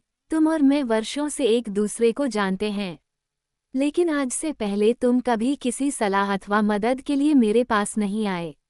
मेरी पत्नी तुम्हारी एकमात्र लड़की की गार्ड मदर है, फिर भी तुमने मेरी दोस्ती हासिल नहीं चाही। तुम मेरा ऋणी होने से डरते थे। अमेरिका तुम्हारे लिए स्वर्ण था। तुम्हारा धंधा बढ़िया चल रहा था। तुम समझते थे कि हमेशा इसी प्रकार इच्छानुसार सुख भोगते रहोगे। तुमने कभी सच्चे दोस्त नहीं बनाए क्योंकि पुलिस और कानून को तुम अपना रक्षक समझते थे। तुम्हें डॉन की कोई जरूरत नहीं थी। तुम्हारे इस रवैये ने मेरी भावनाओं को ठेस पहुंचाई है, लेकिन मैं न तो किसी पर जबरन दोस्ती लादता हूं न ही उन्हें दोस्त बनाता है। उन्हें इसके महत्व का ज्ञान नहीं होता है। डॉन के स्वर में व्यंग्य का पुट आ गया, और अब तुम मेरे पास न्याय की मांग करने आए हो। किंतु न तो तुम्हारी मांग आदरपूर्ण है न ही तुमने मेरी ओर मित्रता का हाथ बढ़ाया है। तुम मेरी बेटी के विवाह के शुभ अवसर पर मेरे घर आए हो और मुझसे खून कराने की पेशकश करते हुए कहते हो कि बदले में मुंह मांगी कीमत चुका दोगे। नहीं नहीं, इससे भी मुझे कोई आघात नहीं पहुंचा, मगर मेरी समझ में नहीं आता कि किस लिए तुमने मेरे साथ अपमानजनक व्यवहार किया है। बोनासेरा भय मिश्रित पीड़ित स्वर में चीखा, अमेरिकन ने मुझे सुख दिया है। मैं स्वयं अच्छा नागरिक बनना चाहता था और अपने बच्चों को अच्छा अमेरिकन बनाना चाहता था। खूब, बहुत खूब, डॉन ने निर्णयात्मक स्वर में कहा, तब तो तुम्हें शिकायत नहीं होनी चाहिए। अमेरिका के न्यायाधीश ने तुम्हारा फैसला कर दिया है। अब तुम अपनी लड़की को अस्पताल में देखने जाते वक्त फूलों और चॉकलेट का पैकेट जरूर ले जाना ताकि उसे आश्वासन मिले और स्वयं भी उसे मामूली बात समझकर संतोष प्राप्त कर लेना। क्योंकि लड़के जवानी के जोश से भरपूर थे। उनमें से एक तो बड़े प्रभावशाली नेता का भी बेटा है। नहीं, मेरे मित्र गुस्सा थूककर अच्छे अमेरिकन की भांति उन्हें माफ कर दो और भुला दो कि जीवन में ऐसी साधारण घटनाएं तो होती ही रहती हैं। डॉन के तिरस्कार भरे व्यंग्यात्मक शब्दों ने बोनासेरा को शिथिल कर दिया। अंत में साहस जुटाकर बोला, मैं आपसे इंसाफ मांगता हूँ। अदालत ने तुम्हें इंसाफ दे तो दिया है। नहीं, बोनासेरा के स्वर में दृढ़ता थी, उन्होंने मुझे नहीं, उन नवयुवकों को इंसाफ दिया है। डॉन ने सहमति सूचक सिर हिलाकर पूछा, तुम कैसा न्याय चाहते हो? आंख के बदले आंख। ये तो तुम्हारी जाति है, क्योंकि तुम्हारी बेटी अभी जीवित है। तब फिर जितना उसने सहा है उतना ही उन्हें सहने दीजिए, बोनासेरा ने अनिच्छापूर्वक कहा और फिर डॉन के कुछ कहने से पहले समस्त साहस बटोरकर पूछ बैठा, मुझे आपको कितने डॉलर देने होंगे? हॉर्न ने बोनासेरा की ओर से मुंह फेर लिया। ये बोनासेरा के लिए चले जाने का संकेत था। बोनासेरा को जाता न देखकर डॉन, एक ऐसे उदारिये की भांति जो अपने मित्रों से अधिक देर नाराज नहीं रह सकता, पलटकर नम्रतापूर्वक बोला, तुम मुझसे मित्रता करते हुए क्यों डरते हो? तुमने अदालतों के धक्के खाए और महीनों प्रतीक्षा की, ये जानते हुए भी कि वकील तुम्हें बेवकूफ़ बनाएंगे। तुमने उन पर भारी धन व्यय किया। वास्तव में तुमने एक ऐसे जज के फैसले को स्वीकारा है जो सड़कों पर घूमती हुई घृणित वेश्या के समान है। धन की जरूरत होने पर वर्षों से तुम बैंक से कर्जा लेते रहे हो और बदले में कमर तोड़ ब्याज देने के बावजूद भी उनके सम्मुख भिखारियों की भांति हाथ फैलाए खड़े रहे हो, तथा पैसा लौटाने की तुम्हारी समर्थता को वे अच्छी तरह ठोक बजाकर परखते रहे हैं। सहसा डॉन का स्वर कठोर हो गया, लेकिन यदि तुम मेरे पास आए होते तो मेरा धन तुम्हारा होता। यदि तुमने अपनी लड़की की चोट पहुंचाने वालों का इंसाफ मुझसे मांगा होता तो आज वे कमीने खून के आंसू रो रहे होते। और यदि दुर्भाग्यवश तुम जैसे ईमानदार आदमी का कोई दुश्मन होता है तो वह मेरा भी अपने आप शत्रु हो जाता है। फिर उसके लिए तुमसे पनाह मांगने के अलावा और कोई चारा नहीं रहता। बोनासेरा ने सिर झुका लिया और आर्द्रकंठ से बोला, मेरी मित्रता स्वीकार कर लीजिए। डॉन उसके कंधे पर हाथ रखते हुए बोला, गुड, तुम्हें इंसाफ मिल जाएगा किसी दिन, और मैं चाहता हूँ कि वो दिन कभी न आए जब मैं इस मित्रता के बदले तुम्हारे पास छोटा मोटा कराने आऊँ। उस दिन तक मेरे इस इंसाफ को मेरी पत्नी की और उसकी गार्ड डॉटर के लिए उपहार समझना। बोनासेरा के बाहर जाते ही दरवाजा बंद होने पर डॉन ने हेगन से कहा, यह मामला क्लेमेंजा को सौंपकर उससे कहना कि इस काम के लिए विश्वसनीय एवं साहसी आदमियों का उपयोग करे। बेवकूफ बोनासेरा चाहे कुछ भी सोचता रहे, लेकिन हमें उसकी हत्या नहीं करनी है। डॉन ने नोट किया कि उसका सबसे बड़ा बेटा खिड़की के पास खड़ा पूरी एकाग्रता से गार्डन पार्टी को देख रहा था। उसने निराश मन से सोचा कि यह न तो पारिवारिक व्यवसाय को कुशलतापूर्वक संभाल पाएगा और न ही कभी डॉन बन पाएगा। अतः किसी को खोजना पड़ेगा, क्योंकि वह स्वयं भी तो अमर नहीं था। सहसा बाग से उभरते प्रसन्नतापूर्वक शोर को सुनकर वे तीनों चौंक गए। सोनी ने खिड़की के एकदम निकट झांका, फिर द्वार की ओर बढ़ता हुआ बोला, जॉनी है, विवाह में शामिल होने आया है। मैंने तो पहले ही कहा था कि वह जरूर आएगा। हेगन भी खिड़की के पास आकर बोला, सचमुच आपका गॉडसन आया है, उसे अंदर ले आऊं? नहीं, हॉन ने जवाब दिया, अभी उसे इनवायर करने दो, जब चाहेगा मुझसे मिल लेगा। और मुस्करा कर कहा, देखो तुमने, वह एक अच्छा गॉडसन है। हेगन ने ईर्ष्या हुई शुष्क स्वर में बोला, उसे यहाँ आए 2 साल हो गए हैं। इस समय अवश्य किसी मुसीबत में होगा, तभी आपके पास सहायता मांगने आया है। तब क्या हुआ? डॉन ने पूछा, अपने गॉडफादर के अलावा आखिर सहायता मांगने जाएगा भी किसके पास? पाई जॉनी फांटाने को सर्वप्रथम कोनी कार्लोन ने देखा था। अवसर की गंभीरता एवं अपनी शान को भूलकर वह चीख उठी, जॉनी ई, और फिर दौड़कर उससे जा लिपटी। जॉनी ने भी उसे कसकर आलिंगनबद्ध किया, फिर उसके मुख पर चुंबन अंकित कर दिया। तब तक अन्य मेहमानों ने भी उसे घेर लिया। वे सब उसके पुराने मित्र थे। वह उन्हीं के साथ खेल कूद कर खड़ा हुआ था। सबसे अभिवादन प्रतिवादन के पश्चात सोनी उसे खींचकर अपने पति के पास ले गई। जॉनी ने अनुभव किया कि वर के चेहरे पर अवरोपयुक्त उल्लास एवं शान नहीं थी। उसने अपने संपूर्ण आकर्षण सहित दूल्हे मियाँ से हाथ मिलाया और उसके सम्मान में जाम पिया। तभी बैंड स्टैंड से एक परिचित स्वर उभरा, एक गीत नहीं सुनाओगे, जॉनी? जॉनी ने ऊपर देखा, वहां खड़ा नीनो गलेंटी उसी की ओर मुस्करा रहा था। जॉनी ने उसके पास पहुंचकर उसे सीने से लगा लिया। जानी के मशहूर होने तथा रेडियो सिंगर बनने से पहले वे दोनों अभिन्न मित्र थे। साथ साथ रहते, साथ साथ गाते और साथ साथ ही लड़कियों के साथ साथ बाहर घूमते थे। हॉलीवुड पहुंचकर भी जॉनी ने 2 बार नीनो को फोन करके नाइट क्लब में गाने का काम दिलवाने के वादे तो किए, लेकिन उन वादों पर कभी पालन नहीं किया था। अब नीनो को सामने पाकर पुरानी दोस्ती की याद पुनः ताज़ा होकर जोश खाने लगी थी। नीनो ने मेंडालिन के तार झंझना दिए। जॉनी ने उसके कंधे पर हाथ रख दिए। This is for the bride कहकर वह पैरों से ताल देते हुए एक अश्लील सिसिलियन गीत गाने लगा। जॉनी गा रहा था और नीनो शरीर संचालन द्वारा उस गीत के भावों को प्रकट कर रहा था। दुल्हन के चेहरे पर गर्व मिश्रित लाली छा गई। मेहमान पूरी तरह इंतजार कर रहे थे। वे पैरों से ताल देते हुए प्रत्येक छंद की अंतिम दुमानी लाइन को साथ साथ दोहराने लगे थे। गीत समाप्त होते ही तालियों की गड़गड़ाहट के बीच दूसरे गीत की फरमाइश जोर शोर कर दी गई। जॉनी दूसरा गीत गाने के लिए गला साफ करने लगा। उन सबको उस पर गर्व था। उन्हीं में से एक होने के बावजूद भी वह ऐसा विख्यात गायक और अभिनेता बन गया था जो संसार की सबसे खूबसूरत और आकर्षक औरतों को भोग रहा था। फिर भी अपने गॉडफादर का सम्मान करना था, इसलिए 3000 मील का सफ़र तय करके इस शादी में सम्मिलित हुआ था।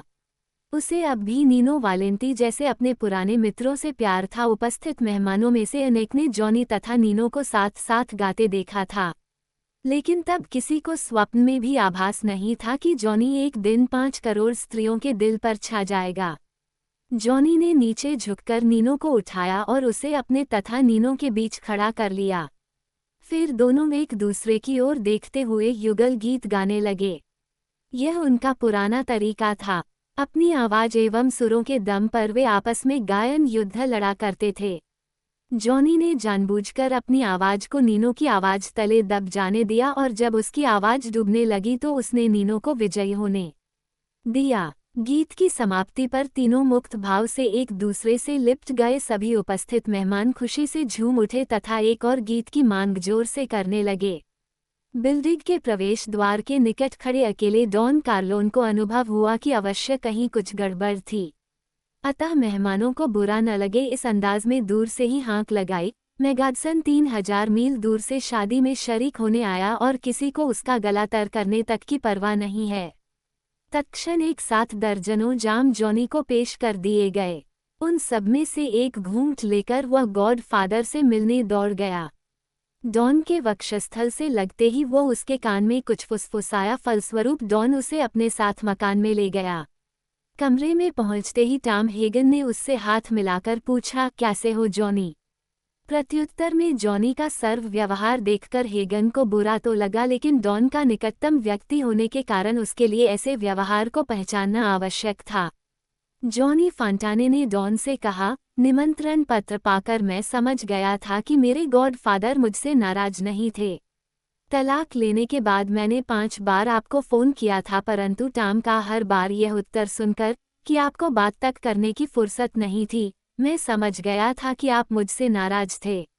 डॉन कार्लोन स्ट्रेगा की पीली बोतल से 3 गिलास भरते हुए बोला, अब न तो तुम प्रसिद्ध रहे हो और न ही धनवान।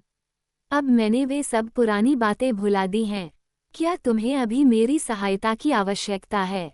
जॉनी ने एक ही बार में जाम खाली करके पुनः भरने के लिए आगे करते हुए कहा, गॉड फादर, अब मैं धनवान नहीं हूँ। मेरा पतन हो रहा है। आप ठीक कहते थे, उस टिक्यारी औरत से विवाह करने के चक्कर में मुझे अपनी पत्नी और बच्चों को कदापि नहीं छोड़ना चाहिए था। इसी कारण से आपकी नाराजगी के लिए मैं भी आपको दोष नहीं दे सकता। मैं तो तुम्हारे लिए चिंतित रहता था। डॉन ने अनिच्छापूर्वक कंधे झटकाए, कुछ भी सही, आखिर हो तो तुम मेरे गार्ड सन। मैं उस कुतिया के पीछे पागल हो गया था। जॉनी सोचपूर्ण मुद्रा में चहलकदमी करता हुआ बोला, वो हॉलीवुड की सर्वश्रेष्ठ फिल्म अभिनेत्री थी, एकदम परी की तरह सुंदर। लेकिन आप जानते हैं सेट से जाने के बाद वह क्या करती थी? यदि मेकअप मैन ने उसका मेकअप अच्छा किया होता था तो वह निस्संकोच उसे अपना शरीर सौंप देती थी, और यदि कैमरा मैन ने उसकी अधिक आकर्षक तस्वीरें उतारी होती थी तो उसे भी ड्रेसिंग रूप में लाकर सहवास का अवसर देने से नहीं चूकती थी।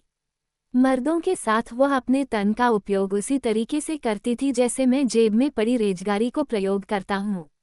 वह एक ऐसी वेश्या है जिसे सिर्फ शैतान के लिए पैदा किया है। तुम्हारा परिवार कैसा है? डॉन ने बीच में टोककर पूछा। मैं उनकी देखभाल करता हूँ, जॉनी ने कहा। तलाक के बाद अदालत द्वारा निश्चित की गई धन राशि से अधिक रकम मैं जिनी और बच्चों को देता रहा हूँ। सप्ताह में एक बार मैं उनसे मुलाकात भी कर लेता हूँ, फिर भी उनकी कमी अनुभव होती है। कभी कभी तो ऐसा लगता है जैसे मैं पागल हो जाऊंगा। नए जाम से घूंट भरता हुआ बोला, मेरी दूसरी पत्नी मेरी ईर्ष्या को न समझने के कारण मुझे पुरातनवादी कहकर मेरा मजाक उड़ाती है, मेरे माने पर हंस देती है। यहाँ आने से पहले मैंने उसे पीटा था, लेकिन चेहरे पर वार नहीं किया क्योंकि वह फिल्म में काम कर रही है। मैं उसकी बाहों और टांगों पर घूंसे मारता रहा और वह हंसती रही। सिगरेट जलाकर बोला, गॉड फादर, मैं इस जिंदगी से ऊब गया हूँ। इन परेशानियों में मैं तुम्हारी कोई सहायता नहीं कर सकता। कहकर डॉन ने पूछा, तुम्हारी आवाज को क्या हो गया है? गॉड फादर, मेरे गले को न जाने क्या हो गया है। जॉनी एकदम निराश और टूटे हुए अंदाज में बोला, मैं अब गा नहीं सकता। डॉक्टरों की समझ में भी कुछ नहीं आता है। मेरी 2 फिल्में सफल हुई थीं, काफी धन भी कमाया और मैं एक बड़ा स्टार बन गया था, लेकिन अब स्टूडियो का मालिक मेरी फिल्म बनाने को तैयार नहीं है। लेकिन फिर भी कॉन्ट्रैक्ट की रकम मुझे बराबर मिल रही है। डॉन और हेगन की नज़रों में जॉनी सख्त आदमी था, लेकिन उसे इस प्रकार टूटता हुआ देखकर दोनों को बहुत आश्चर्य हुआ। डॉन ने सहानुभूतिपूर्वक पूछा, तुम अब उसे पसंद क्यों नहीं हो? मैं मजदूर संगठनों के लिए गीत गाया करता था, लेकिन आपकी तरह जैक वाल्ट्ज भी इसे पसंद नहीं करता और मुझे कम्युनिस्ट समझता है। साथ ही मैंने उसकी एक मनपसंद लड़की भी उससे छीन ली थी। हालांकि बात सिर्फ एक रात बनी थी, लेकिन वह मेरे पीछे पड़ गई। समझ में नहीं आता क्या करूं। मेरी आवाज खत्म हो गई। उधर मेरी दूसरी पत्नी ने मुझे बाहर फेंक दिया है। जिनी और बच्चे मुझे तब तक वापस रखने को तैयार नहीं हैं जब तक कि मैं घुटनों के बल रेंगता हुआ वहां न जाऊं। गॉड फादर, आखिर मैं करूं भी तो क्या? डॉन के चेहरे से सहानुभूति गायब हो गई। तिरस्कार भरे सर्द स्वर में बोला, मर्दों की तरह व्यवहार करो। यकायक क्रोध के कारण उसका चेहरा विकृत हो गया। चौंककर बोला, मर्दवन और प्यार मिश्रित क्रोध सहित उसके सिर के बाल पकड़कर खींचते हुए कहा, हे भगवान जॉनी, तुमने अधिकांश समय मेरी मौजूदगी में गुजारा है। फिर भी हॉलीवुड जाकर तुम इतना गिर गए कि औरतों की तरह रोते हुए बात बात पर कहने लगे हो, मैं क्या करूं? मैं क्या करूं? डॉन ने अंतिम शब्द इस ढंग से कहे थे कि जॉनी और हेगन हंसने पर विवश हो गए। स्वयं डॉन भी मंद मंद मुस्कुराने लगा था। उसे अपने गॉडसन से, अपने पुत्रों से अधिक लगाव था। जॉनी भी डॉन के इस कृत्य का मर्म समझकर पुनः प्रसन्न एवं उत्साहित हो गया। तुमने अपने से शक्तिशाली अपने बॉस की औरत उससे छीन ली और फिर शिकायत करते हो कि वह तुम्हारी सहायता नहीं करता। डॉन ने कहना जारी रखा, एक वेश्या के लिए तुमने अपनी गुण सम्पन्न पत्नी और बच्चों को छोड़ दिया, ऊपर से परेशान हो कि पत्नी बच्चे तुम्हें अपनाने क्यों नहीं है। उस कमीन औरत के चेहरे पर तुम इसलिए नहीं मारते क्योंकि वह फिल्म में काम कर रही है। फिर अगर वह तुम्हारा मजाक उड़ाती है तो इसमें हैरानी की क्या बात है? तुमने एक बेवकूफ़ की तरह जिंदगी जी है और बेवकूफ़ की भांति ही तुम्हारा अंत आ पहुंचा है। तनिक रुककर डॉन ने पूछा, इस बार से तुम मेरा परामर्श मानने के लिए तैयार हो? जिस तरह जिनी चाहती है अब मैं उस प्रकार दोबारा उससे विवाह नहीं कर सकता। जॉनी अनिच्छापूर्वक बोला, क्योंकि जुआ, शराब और बुरे लड़कों की संगति मुझसे नहीं छूटेगी। खूबसूरत औरतें मेरे पीछे भागती हैं तो मैं खुद को रोक नहीं पाता है। इस हालत में जिनी के पास लौट पाना मेरे लिए असंभव है। मैं तुमसे जिनी से पुनः विवाह करने के लिए नहीं कहता। डॉन बोला, तुम जो चाहो सो करो, लेकिन इतना अवश्य याद रखो, जो आदमी अपने बच्चों का अच्छा पिता नहीं बन सकता वो कभी अच्छा आदमी भी नहीं बन सकता। कौन कहता है कि तुम उनसे प्रतिदिन नहीं मिल सकते? कौन कहता है कि तुम उस ढंग से नहीं जी सकते जिससे कि जीना नहीं चाहते हो? गॉड फादर, सब औरतें पुरानी इटालियन पत्नियों के समान नहीं है। जिनी मुझे इस रूप में कभी नहीं स्वीकारेगी। जॉनी ने हंसकर कहा। हाँ, डॉन ने व्यंग्यात्मक स्वर में कहा, क्योंकि तुम नार्मद हो। तुम उसे तो अदालत के आदेश से ज्यादा रकम देते हो और दूसरी को इसलिए नहीं छोड़ते क्योंकि उसकी फिल्म बन रही है। तुमने औरतों की गुलामी स्वीकार कर ली है जबकि उनमें इतनी सामर्थ्य नहीं है। तुम एक अच्छे गार्ड सन हो और मेरा पूरा आदर करते हो, लेकिन तुमने अपने पुराने मित्रों को बिल्कुल भुला दिया है। नीनो को ही ले लो, वह तुम्हारा घनिष्ठ मित्र था। वह बेचारा ट्रक चलाने में जी तोड़ मेहनत करता है। चंद अतिरिक्त डॉलर कमाने के लिए सप्ताह के अंत में गाने भी गाता है। निराश होने के कारण डटकर शराब तो पीता है, लेकिन शिकायत कभी नहीं करता। लेकिन तुम उस बेचारे की खातिर थोड़ी सी सहायता नहीं कर सके जबकि वह गाता भी अच्छा है। आखिर क्यों? गॉड फादर, वह गाता तो अच्छा है लेकिन उसमें पर्याप्त प्रतिभा नहीं है। और गॉडसन, डॉन आंखों को लगभग भींचकर बोला, अब तुमने भी पर्याप्त प्रतिभा नहीं रही है, इसलिए तुम्हें भी क्यों ना नीनो के साथ ट्रक पर लगवा दूं। जॉनी को मौन पाकर बोला, सच्ची मित्रता प्रतिभा से भी बढ़कर है। सच्ची मित्रता के आगे सब कुछ देय है। यदि तुमने सच्चे मित्र बनाए होते तो आज मेरी सहायता की जरूरत नहीं पड़ती। खैर छोड़ो, ये बताओ तुम्हारी आवाज को क्या हो गया है? बाग में तो तुम अच्छे भले गा रहे थे, मेरी आवाज कमजोर हो गई है। जॉनी ने कहा, एक दो गाने गा लेने के बाद मैं घंटों और कभी कभी तो महीनों तक नहीं गा सकता। मेरे गले में ऐसा कोई रोग है जो मुझे रिहर्सल में ही बुरी तरह परेशान कर डालता है। तो तुम औरतों से परेशान हो, गले के रोग के कारण गा नहीं सकते। अब तुम मुझे हॉलीवुड के उस घटिया निर्माता के बारे में बताओ कि वह तुम्हें काम क्यों नहीं करने देता। वो घटिया निर्माता नहीं, स्टूडियो का मालिक है, जॉनी बोला। युद्ध प्रचार फिल्मों के बारे में वो राष्ट्रपति का सलाहकार है। महीने भर पहले उसने इस साल के सबसे अधिक बिकने वाले उपन्यास को फिल्मों के तमाम अधिकार खरीदे हैं। उसका मुख्य पात्र बिल्कुल मुझ जैसा है। मुझे तो उसे फिल्म में अभिनय करने की आवश्यकता नहीं है, बस स्वयं को सामान्य ढंग से प्रदर्शित करना भर है। उस फिल्म में मुझे गाना भी नहीं पड़ेगा।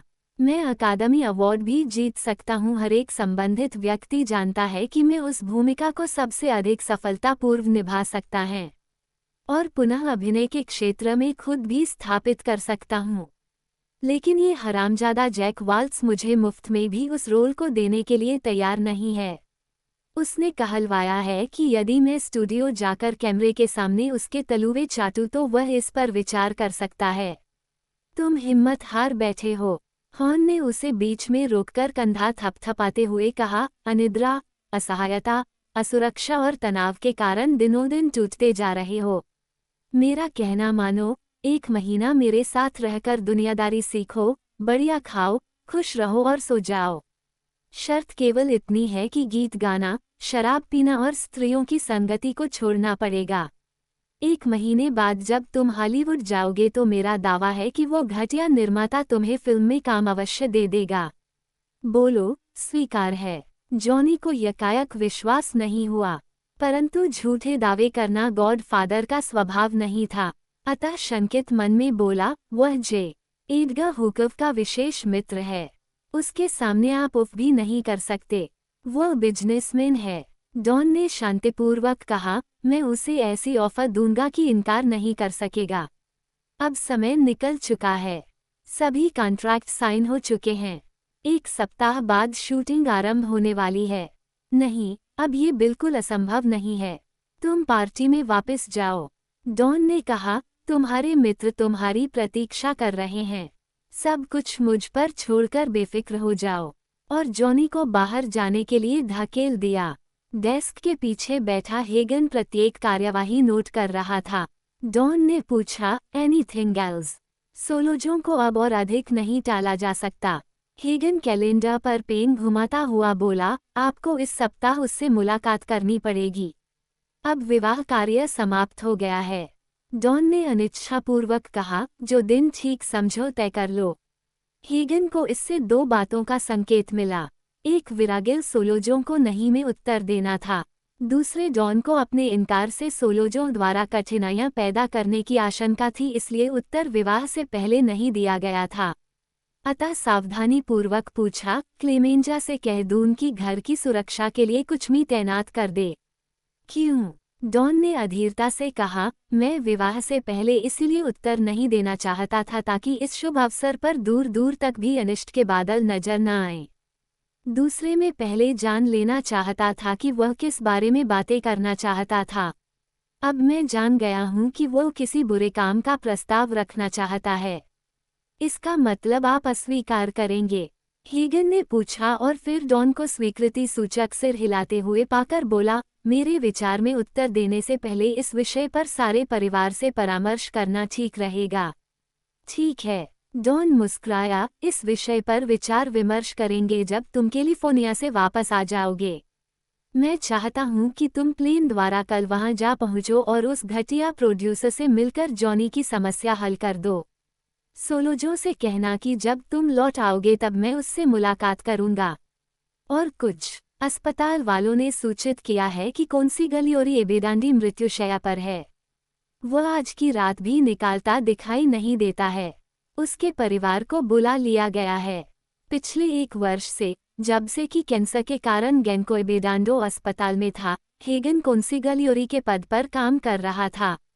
वह डॉन द्वारा अपने स्थायी किए जाने की प्रतीक्षा कर रहा था, लेकिन कुछ बातें उसके एकदम खिलाफ थीं।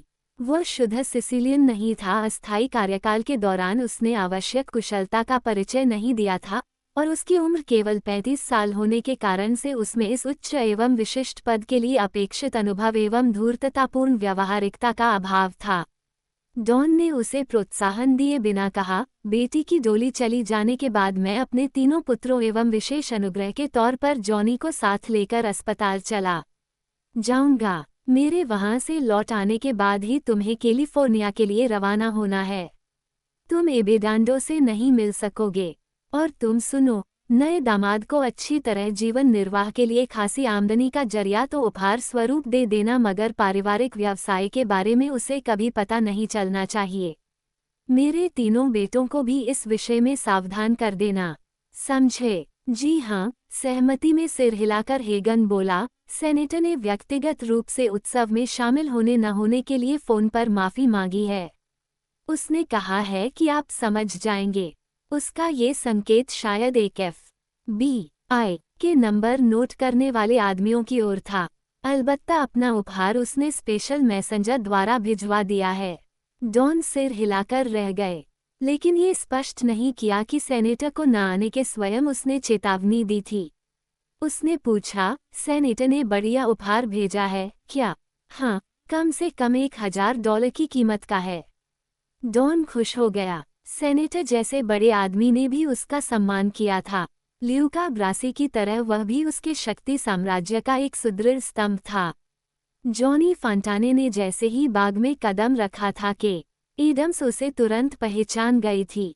आश्चर्यचकित सी माइकेल से बोली, ये तो तुमने कभी नहीं बताया था कि जॉनी तुम्हारे परिवार का परिचित है। अब तो मैं अवश्य तुमसे विवाह करूंगी। तुम उससे मिलना चाहती हो? माइकेल ने पूछा। अभी नहीं। के ने गहरी सांस ली। मैंने उसे 3 वर्ष तक प्रेम किया है। न्यूयॉर्क के कैपिटल में जब भी वह गाता था तो मैं वहां अवश्य जाती और उसका मनपसंद सुरीला गाना चीख चीख कर हाल को सिर पर उठा लिया करती थी। हम उससे बाद में मिलेंगे, माइकेल ने कह दिया। जब जॉनी गीत सुनाकर डॉन के साथ मकान में चला गया तो के ने माइकेल को छेड़ा। अब तुम यह मत कह दो कि जॉनी जैसा विख्यात फिल्म स्टार भी तुम्हारे पिता से सहायता मांगने आया है। वह मेरे पिता का गॉड सन है।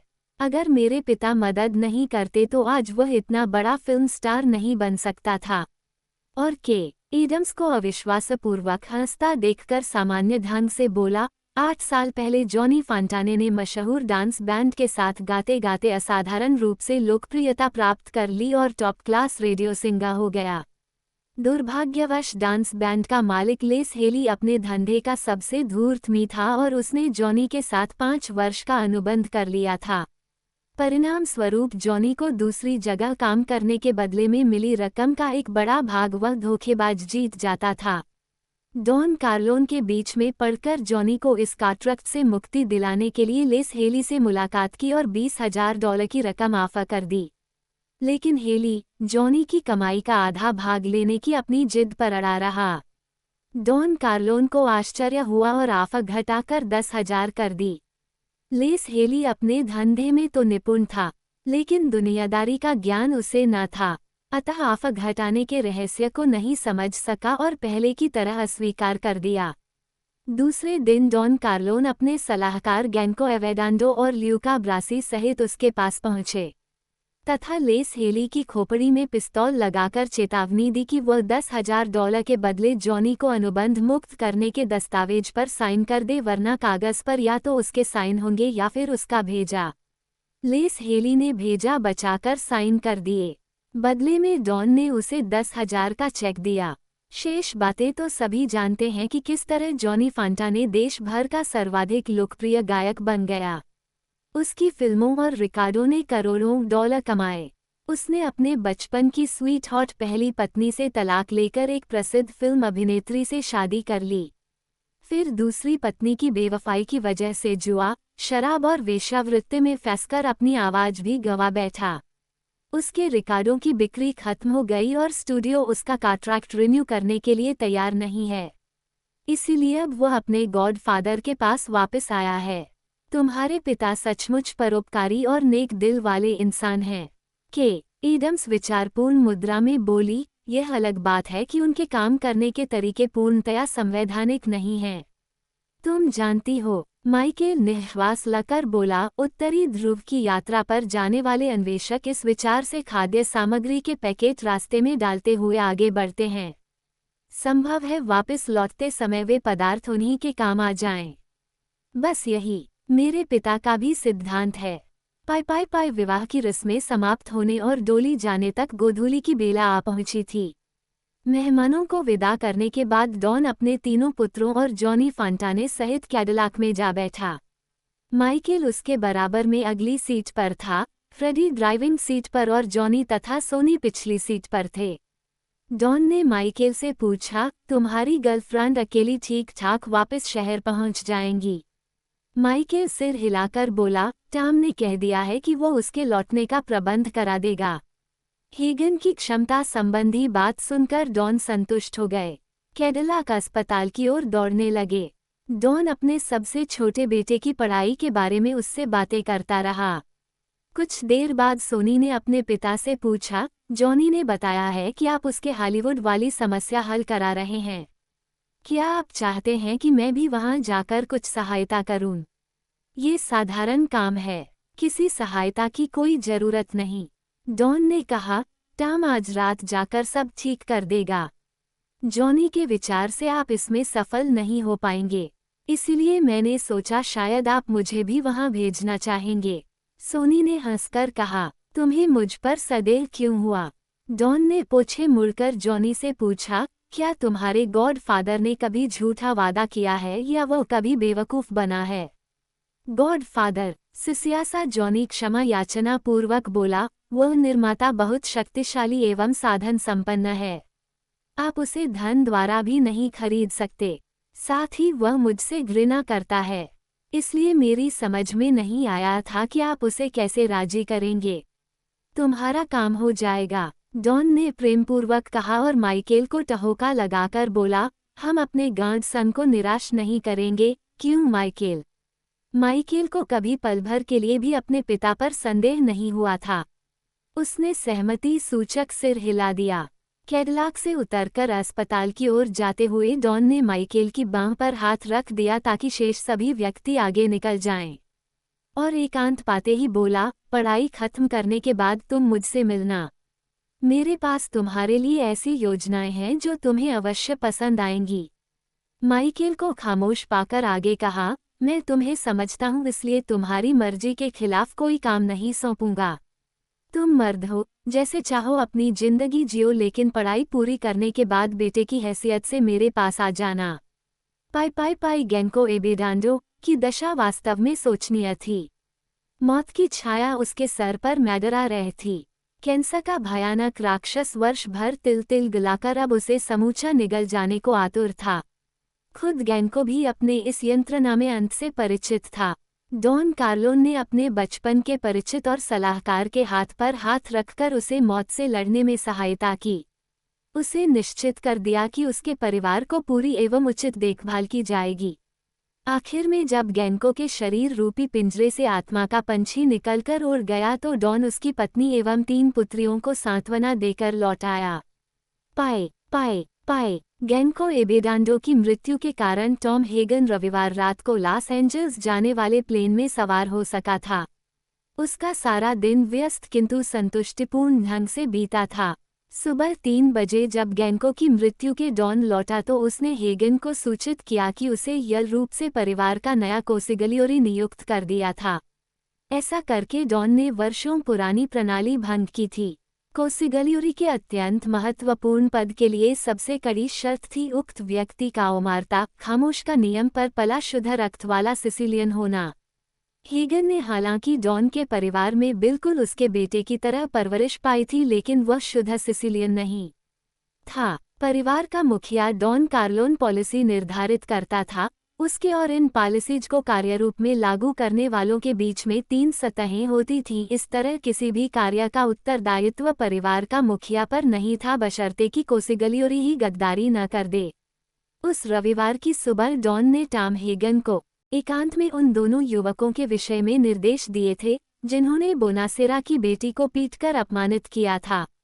टॉम हेगन ने उसी तरह एकांत में वे निर्देश डॉन के सेनापति क्लेमेंजा को दे दिए। और क्लेमेंजा ने ये पूरी जिम्मेदारी ली, उस कार्य को पूरा करने के लिए पॉलीगाटो को सौंप दी।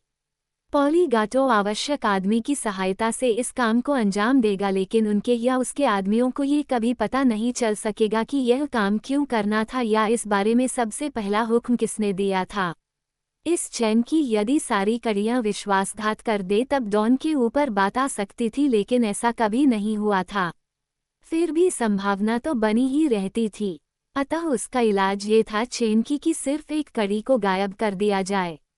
कोसिगलियोरी डॉन के सलाहकार, दाएं हाथ और अतिरिक्त दिमाग के रूप में कार्य करता था। वह डॉन का निकटतम मित्र और सर्वाधिक विश्वसनीय भी होता था।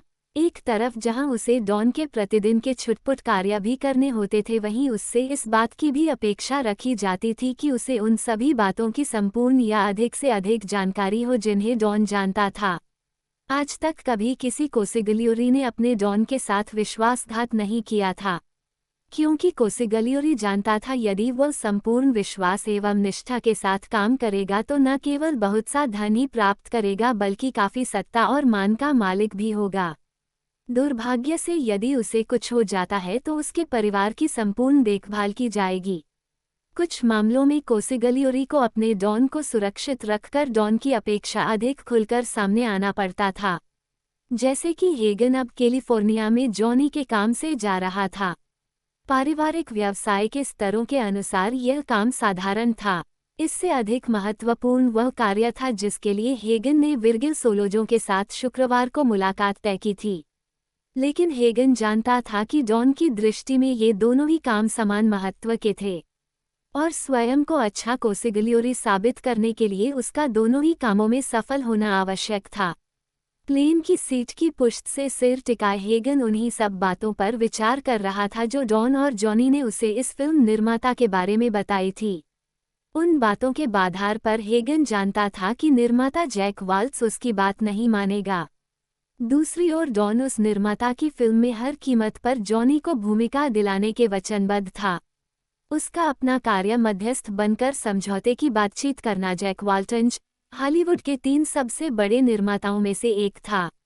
उसका अपना स्टूडियो था तथा दर्जनों फिल्म स्टॉर्स के साथ उसके अनुबंध थे।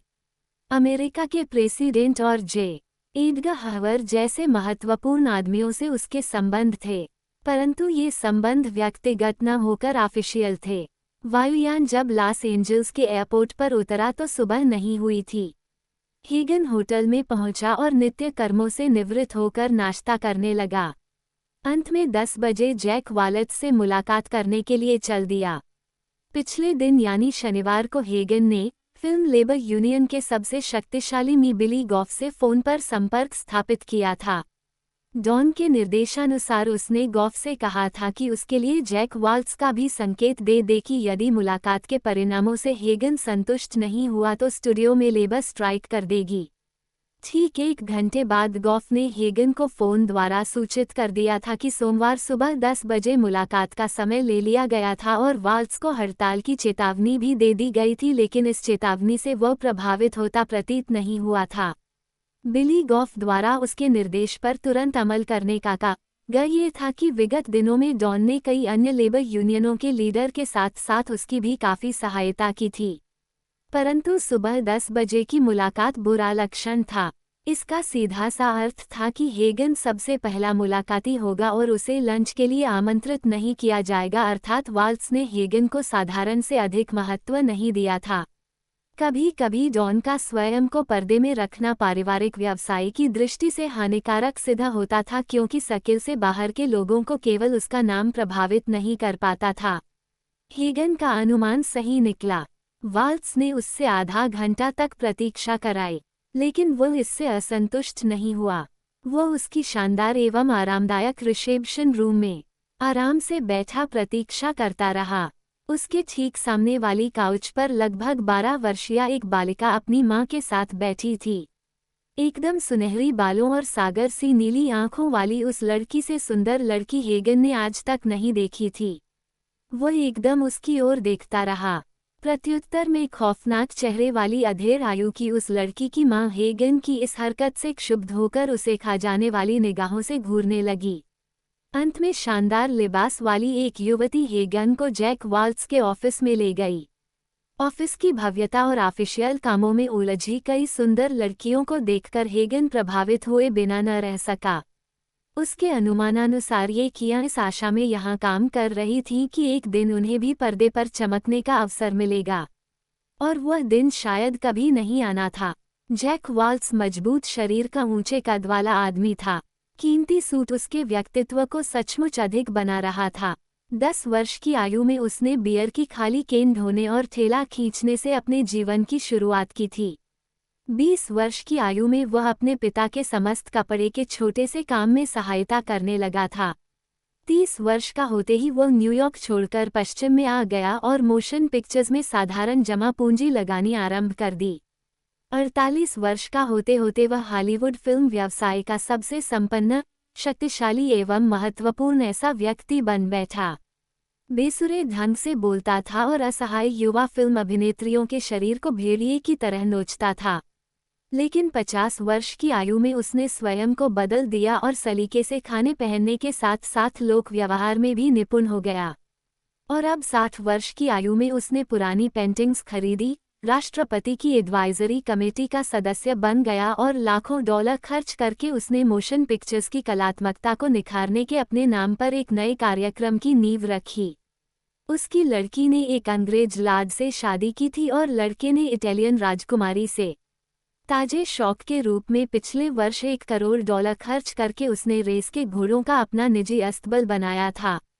और जब उसने रेस के उपस्थित घोड़े खार्तूम को $6 लाख में खरीदकर यह घोषणा की कि वह घोड़े अब रेस में न दौड़कर उनके अस्तबल में अन्य घोड़ियों द्वारा उत्तम नस्ल के रेस के घोड़े पैदा करेगा, तो अमेरिका के रेस जगत में भारी तहलका मच गया था। वाल्ट्ज ने जिस तरह मुस्कराकर हेगन का स्वागत किया, उससे हेगन समझाने पर विवश हो गया कि उस आदमी के हर एक एक्शन में खास किस्म का हुक्मराना अंदाज था। हेगन ने सीधी बात शुरू करते हुए बताया कि वह जॉनी फंटाने के एक अत्यंत साधन संपन्न एवं शक्तिशाली मित्र का संदेशवाहक था, और अगर वाल्ट्ज ने जॉनी को अपनी नई युद्ध फिल्म में रोल दे दिया तो जॉनी का वह मित्र बदले में वाल्ट्ज का मित्र बनकर उसकी बहुत सहायता करेगा। वाल्ट्ज का चेहरा भावहीन रहा। स्वर में नम्रता होते हुए भी व्यंग्यपूर्ण पूछा, उदाहरण के रूप में वह मेरे किस काम आएगा? तुम्हारे स्टूडियो के आदमी हड़ताल करने वाले हैं, हेगन ने पूर्ववत सामान्य ढंग से कहा, लेकिन जॉनी का वह दोस्त तुम्हारी इस परेशानी को दूर कर देगा। साथ ही तुम्हारे स्टूडियो का एक फिल्म स्टार जो स्टूडियो को ढेरों दौलत कमाकर दे रहा है, वह marijuana के बाद अब हेरोइन का सेवन करके खुद को बर्बाद किए दे रहा है। मेरा अथवा जॉनी का वह मित्र ऐसा पक्का प्रबंध कर देगा कि उस फिल्म स्टार को हीरो प्राप्ति नहीं हो सकेगी। उसके अलावा और भी कोई छोटी मोटी समस्या हो तो सिर्फ मुझे फ़ोन करने से ही सुलझ जाएगी। जैक वाल्ट्ज ने ऐसा प्रदर्शित किया मानो किसी बच्चे की बकवास सुन रहा था, फिर कठोरता पूर्वक बोला, तुम मुझे धमकी दे रहे हो? बिल्कुल नहीं, हेगन पूर्ववत शांत स्वर में बोला, मैं सिर्फ अपने एक मित्र के लिए सहायता मांग रहा हूँ, और तुम्हें ये समझाने की कोशिश की है कि उसमें तुम्हारा कोई नुकसान नहीं होगा। जैक को क्रोध आ गया, गुर्राता सा बोला, हरामजादे, कान खोलकर सुन ले, उस फिल्म में जॉनी को साधारण सा रोल भी नहीं मिलेगा। तेरी या तेरे बॉस जैसे माफिया के गुंडों की मुझे रत्ती भर भी चिंता नहीं है। तनिक आगे झुककर पूछा, जे एडगर हवर FBI का प्रधान अधिकारी का नाम तो सुना होगा, वह मेरा पक्का मित्र है। यदि मैंने उसे फ़ोन भी कर दिया तो तुम सबको जान छुड़ानी मुश्किल हो जाएगी। हेगन ने धैर्यपूर्वक सब कुछ सुना। उसे जैक वाल्ट्ज जैसी स्थिति वाले व्यक्ति से इससे अच्छे व्यवहार की आशा थी। उसे यह असंभव सा प्रतीत हुआ कि ऐसे अभद्र और मूर्खतापूर्ण व्यवहार वाला आदमी करोड़ों का मालिक था, और यदि फिल्म बिजनेस का उच्चतम मस्तिष्क इतना मूर्ख हो सकता था तो डॉन से कहकर इस धंधे में भी इन्वेस्टमेंट करानी पड़ेगी। अपने लिए प्रयुक्त अपशब्दों की तनिक भी चिंता उसे नहीं थी, क्योंकि समझौता वार्ता की कला उसने डॉन से सीखी थी। जॉन ने सिखाया था, कभी नाराज मत हो, कभी धमकी मत दो, अपने अपमान व धमकी आदि की चिंता किए बिना प्रयत्न जारी रखो। इसलिए हेगन पुनः सामान्य ढंग से बोला, मेरा कार्ड देखो, मैं एक वकील हूँ, मैंने तुम्हें कोई धमकी नहीं दी है। मैंने जो कुछ कहा है फिर दोहराए देता हूँ, यदि तुम जॉनी फंटाने को उस फिल्म में लोगे तो बदले में हम तुम्हारी प्रत्येक शर्त मानने के लिए तैयार हैं। असलियत यह है कि जॉनी में उस रोल को निभाने की पूरी क्षमता है। इसके अलावा यदि तुम्हें अपने धन की चिंता हो तो मेरा बॉस इस फिल्म में धन लगाने के लिए भी तैयार है। लेकिन मैं साफ बता देना चाहता हूं कि तुम्हारी नहीं को हम नहीं ही समझते हैं।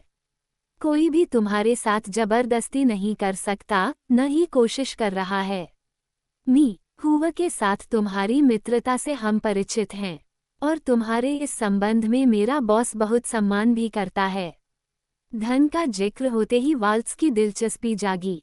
वह बोला, इस फिल्म का बजट $50 लाख का है। हीगन ने पहले तो स्वयं को प्रभावित होता प्रदर्शित किया, फिर लापरवाही से बोला, मेरे ऐसे बॉस के अनेक मित्र हैं जो न केवल उसके निर्णय का सम्मान करते हैं बल्कि उस पर अमल भी करते हैं।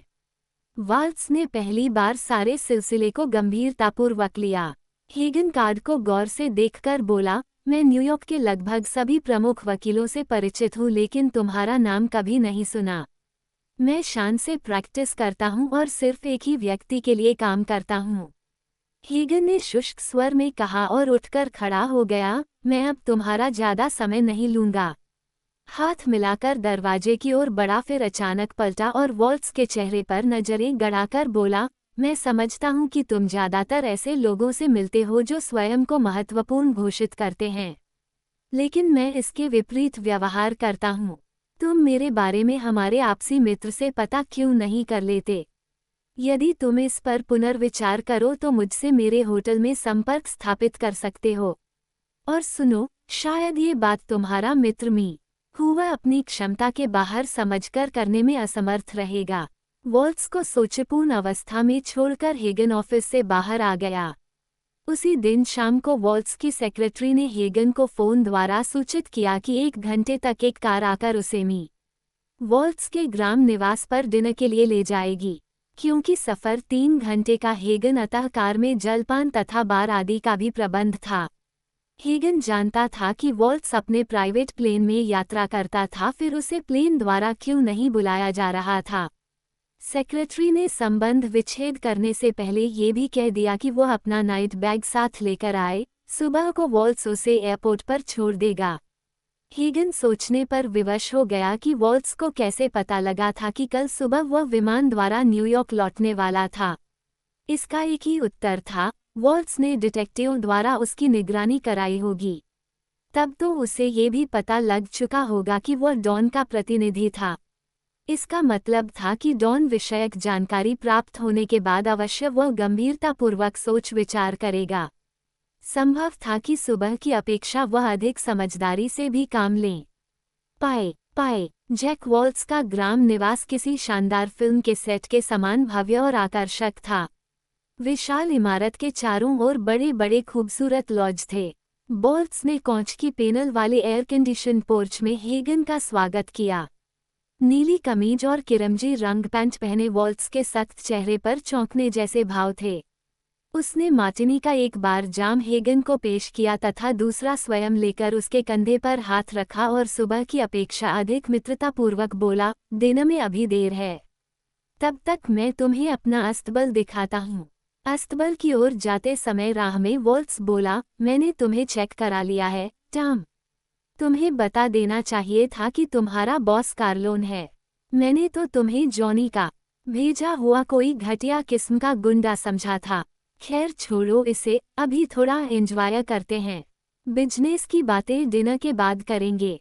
वाल्ट्स आश्चर्यजनक रूप से बढ़िया मेहमान साबित हुआ।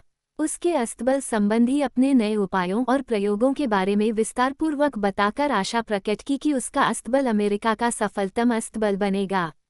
सारे अस्तबल और कायाप्रूफ और उच्चतम स्वच्छता के उदाहरण थे। सुरक्षा के लिए प्राइवेट डिटेक्टिव सख्त पहरा देते थे। अंत में वाल्ट्स एक स्टॉल में ले गया, जिसकी दीवार पर लगी कांसे की बड़ी प्लेट पर लिखा था, खारतुम। अंदर खड़ा हुआ घोड़ा वास्तव में सुंदर था। उसकी सारी चमड़ी स्याह काले रंग की थी। चौड़े मस्तक पर हीरे के समान सफेद निशान था। बड़ी बड़ी आंखें सुनहरी सेवों की भांति चमक रही थीं। वॉल्ट्स ने बाल सुलभ गर्वोक्ति की, ये संसार का सबसे तेज दौड़ने वाला घोड़ा है। पिछले साल इंग्लैंड से मैंने इसे $6 लाख में खरीदा था। मेरा दावा है कि एशियन जारों ने भी कभी किसी घोड़े की इतनी कीमत नहीं चुकाई होगी। लेकिन मैं इसे दौड़ाऊंगा नहीं। इसके द्वारा अच्छी नस्ल के ऐसे तेज घोड़े पैदा कराऊंगा जिनका मुकाबला पूरे देश में कोई नहीं कर पाएगा। घोड़े की गर्दन सहलाकर मीठे स्वर में पुकारा, खारतुम, खारतुम। उसकी आवाज में इतना सच्चा प्यार था कि घोड़े ने भी हिनहिना कर उत्तर दे दिया। फिर वॉल्ट्स ने हेगन से कहा, मैं एक अच्छा घुड़सवार हूँ। हालांकि घोड़े पर चढ़ना मैंने 50 साल की उम्र में सीखा है। वह हंसा, शायद मेरी दादी या परदादी पर रूस के किसी कजाक पुरुष ने बलात्कार किया था और उसी के गुण मेरे खून में उतर आए हैं। और फिर प्रसन्नतापूर्वक घोड़े को गुदगुदा दिया। मुख्य इमारत में वापस आकर उन्होंने डिनर लिया।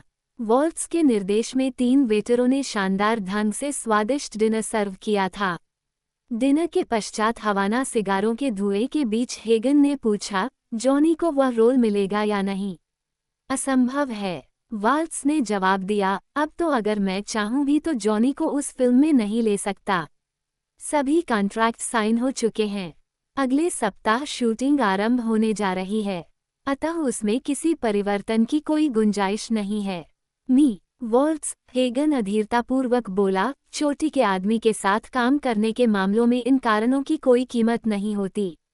क्या तुम्हें विश्वास नहीं है कि मेरा क्लामेंट अपने वायदे का पक्का है?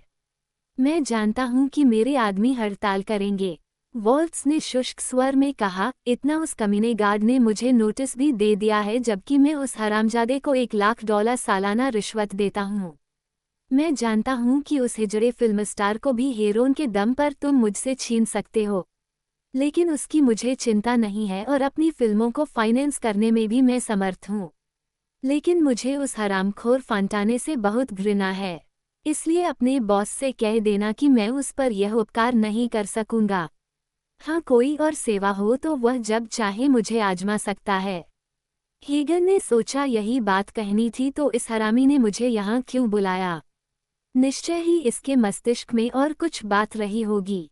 वह शांतिपूर्वक बोला, मेरे विचार से तुम शायद इस स्थिति को भलीभांति समझ नहीं सके हो। कार्लोन, जॉनी फांटाने के गॉड फादर हैं और यह रिश्ता बहुत पक्का व पवित्र है। इटालियन लोगों का इस बारे में एक मजाक है कि संसार इतना निष्ठुर है कि यहाँ प्रत्येक व्यक्ति की देखभाल के लिए 2 काम जरूरी हैं, इसलिए इनके गॉड फादर होते हैं। जॉनी के पिता क्योंकि गुजर चुके हैं, इसलिए कार्लोन अपने उत्तरदायित्व को और भी अधिक अनुभव करते हैं। अब प्रश्न रहा तुम्हें दोबारा आजमाने का। कार्लोन इतने संवेदनशील हैं कि एक बार स्वीकार करने वाले से दोबारा कुछ नहीं मांगते हैं। आई एम सॉरी, मेरा उत्तर अभी भी यही है, कहकर वॉल्ट्स ने पूछा, हड़ताल खत्म कराने के लिए मुझे कितनी रकम देनी होगी? नकद? और इसी वक्त हेगन समझ गया कि इस धूर्तमी ने उसे यहाँ सिर्फ इसी आशय से बुलाया है। जॉनी को रोल न दिए जाने के बारे में तो वह पहले ही निश्चय कर चुका था, और उसका यह इरादा इस मुलाकात से परिवर्तित होने वाला नहीं था। वॉल्ट्स स्वयं को सुरक्षित समझता था, डॉन कार्लोन की भयंकर शक्ति का भय उसे नहीं था। वास्तव में देखा जाए तो अपने राजनीतिक संबंधों FBI के चीफ की मित्रता, अतुलनीय धनराशि और फिल्म व्यवसाय पर संपूर्ण आधिपत्य के कारण उसे डॉन कार्लोन से डरने की जरूरत भी नहीं थी। लेकिन इस सारे सिलसिले में एक ही भूल थी, डॉन कार्लोन अपने गॉडसन को भूमिका दिलाने का वायदा कर चुके से, और हेगन की जानकारी के मुताबिक डॉन का वायदा कभी झूठा साबित हुआ नहीं था। तुम मुझे समझने की भूल कर रहे हो, हेगन सहज स्वर में बोला। तुम जबरदस्ती रकम बेचने के अपराध में मुझे सम्मिलित करने की कोशिश कर रहे हो। मैं कोई रकम नहीं ले सकता। लेबर प्रॉब्लम दूर करने संबंधी वायदे से कार्लोन का संबंध केवल काम के बदले काम करना था। मेरा विचार है कि तुम मेरी बात को गंभीरतापूर्वक नहीं समझ रहे हो। वॉल्ट्स को मानो इस अवसर की प्रतीक्षा थी। कुछ धीमे स्वर में बोला, मैं सब कुछ अच्छी तरह समझता हूँ। तुम्हारी इन माफिया स्टाइल मीठी बातों के पीछे छुपी धमकियों से भी मैं अनजान नहीं है। लेकिन कान खोलकर सुन लो, जानी फंटा ने उस भूमिका के लिए एकदम उपयुक्त है और इस फिल्म में काम करने के बाद एक बड़ा स्टार भी बन सकता है।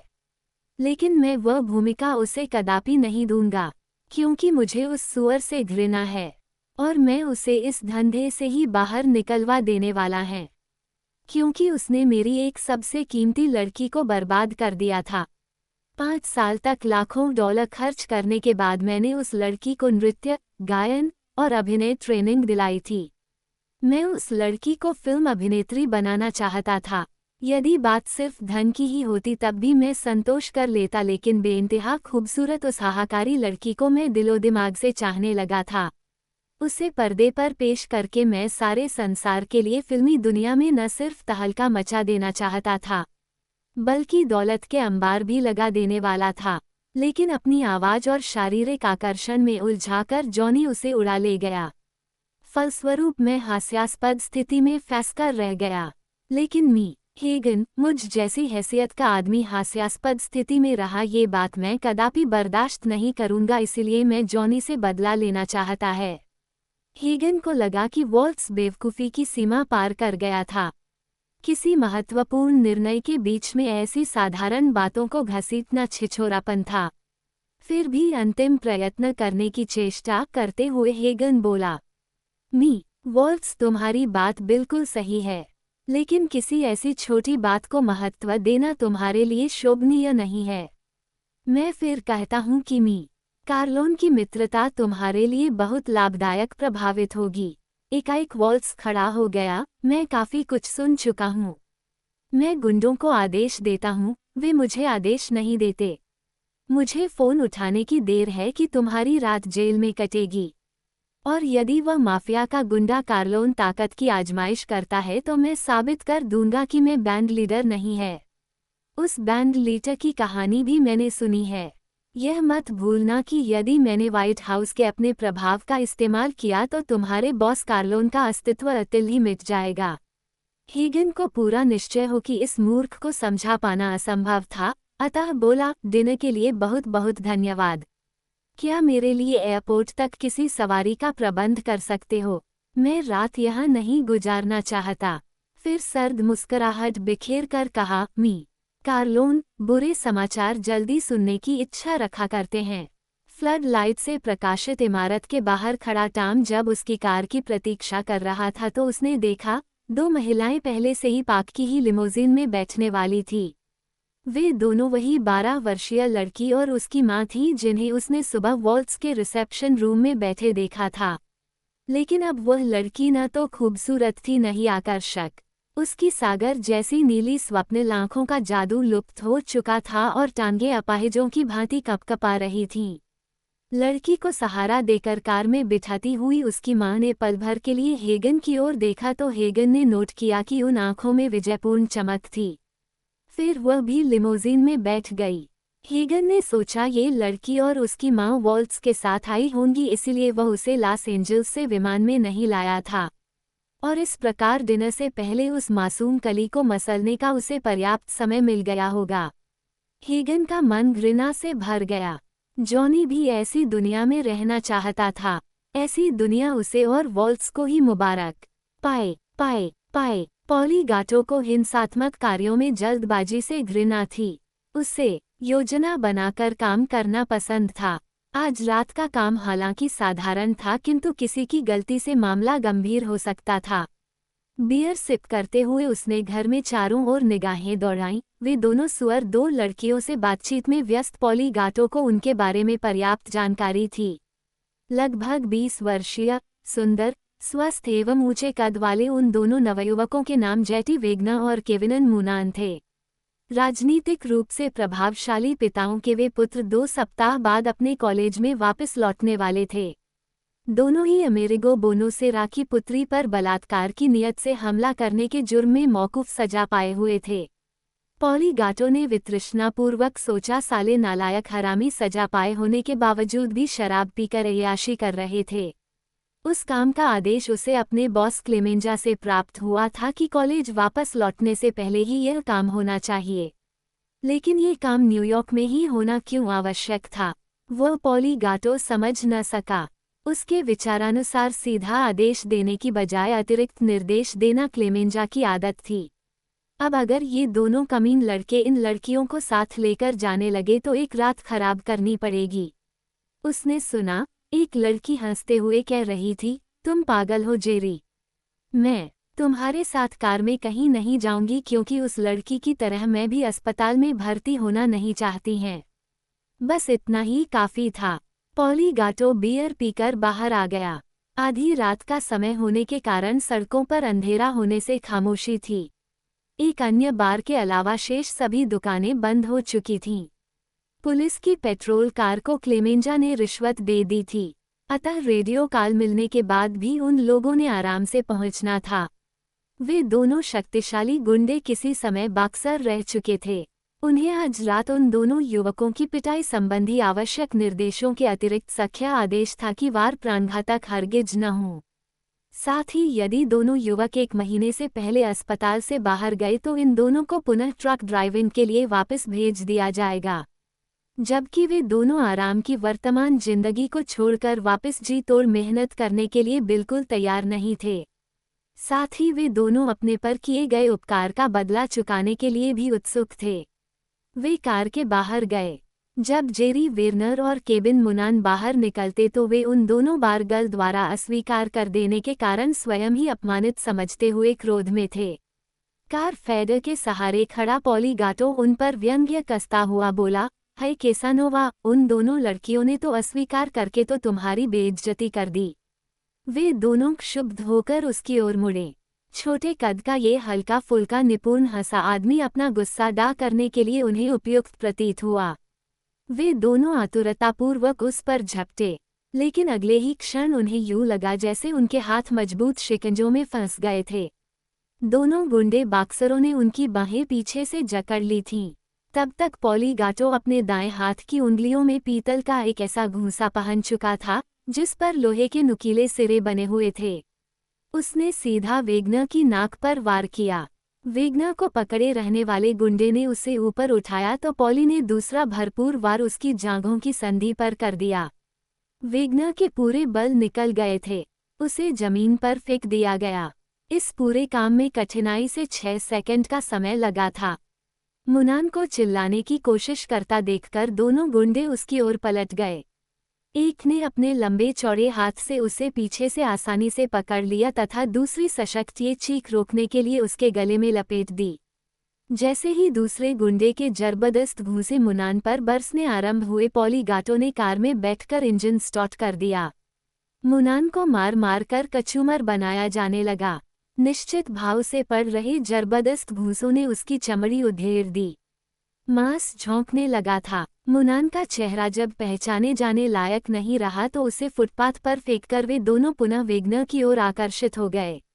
उठने की कोशिश करता हुआ वेगनर सहायता के लिए चीखने लगा था। बार में से किसी के बाहर निकलने का आभास पाकर दोनों आदमियों ने तेजी से अपना काम शुरू कर दिया। उनमें से एक ने वेगनर का हाथ मजबूती से पीछे मोड़कर उसकी रीढ़ की हड्डी में जोरदार ठोकर मार दी। हड्डी टूटने की आवाज के साथ ही वेगनर की हृदय विदारक चीख गूंज गई। साथ ही सड़क के किनारे के मकानों की खिड़कियां जल्दी जल्दी खुलने लगीं। उन दोनों के काम में और तेजी आ गई। एक ने वेगनर के सिर को आगे करके पकड़े रखा तथा दूसरा उसके चेहरे पर भयानक घूंसे बरसाने लगा। बार में से और बहुत से आदमी बाहर आ गए थे, लेकिन किसी ने भी बीच में पड़ने की कोशिश नहीं की। पॉली गाटो ने अपने आदमियों को जोर से आवाज देकर वापस बुलाया और उनके कार में बैठते ही कार दौड़ा दी। पॉली गाटो निश्चित था, यदि किसी ने कार की हुलिया और नंबर भी याद कर लिया होगा तब भी कोई फर्क नहीं पड़ेगा, क्योंकि कार की नंबर प्लेट कैलिफोर्निया से चुराई गई थी और अकेले न्यूयॉर्क शहर में ही 1 लाख से अधिक काली सेडान कारें थीं।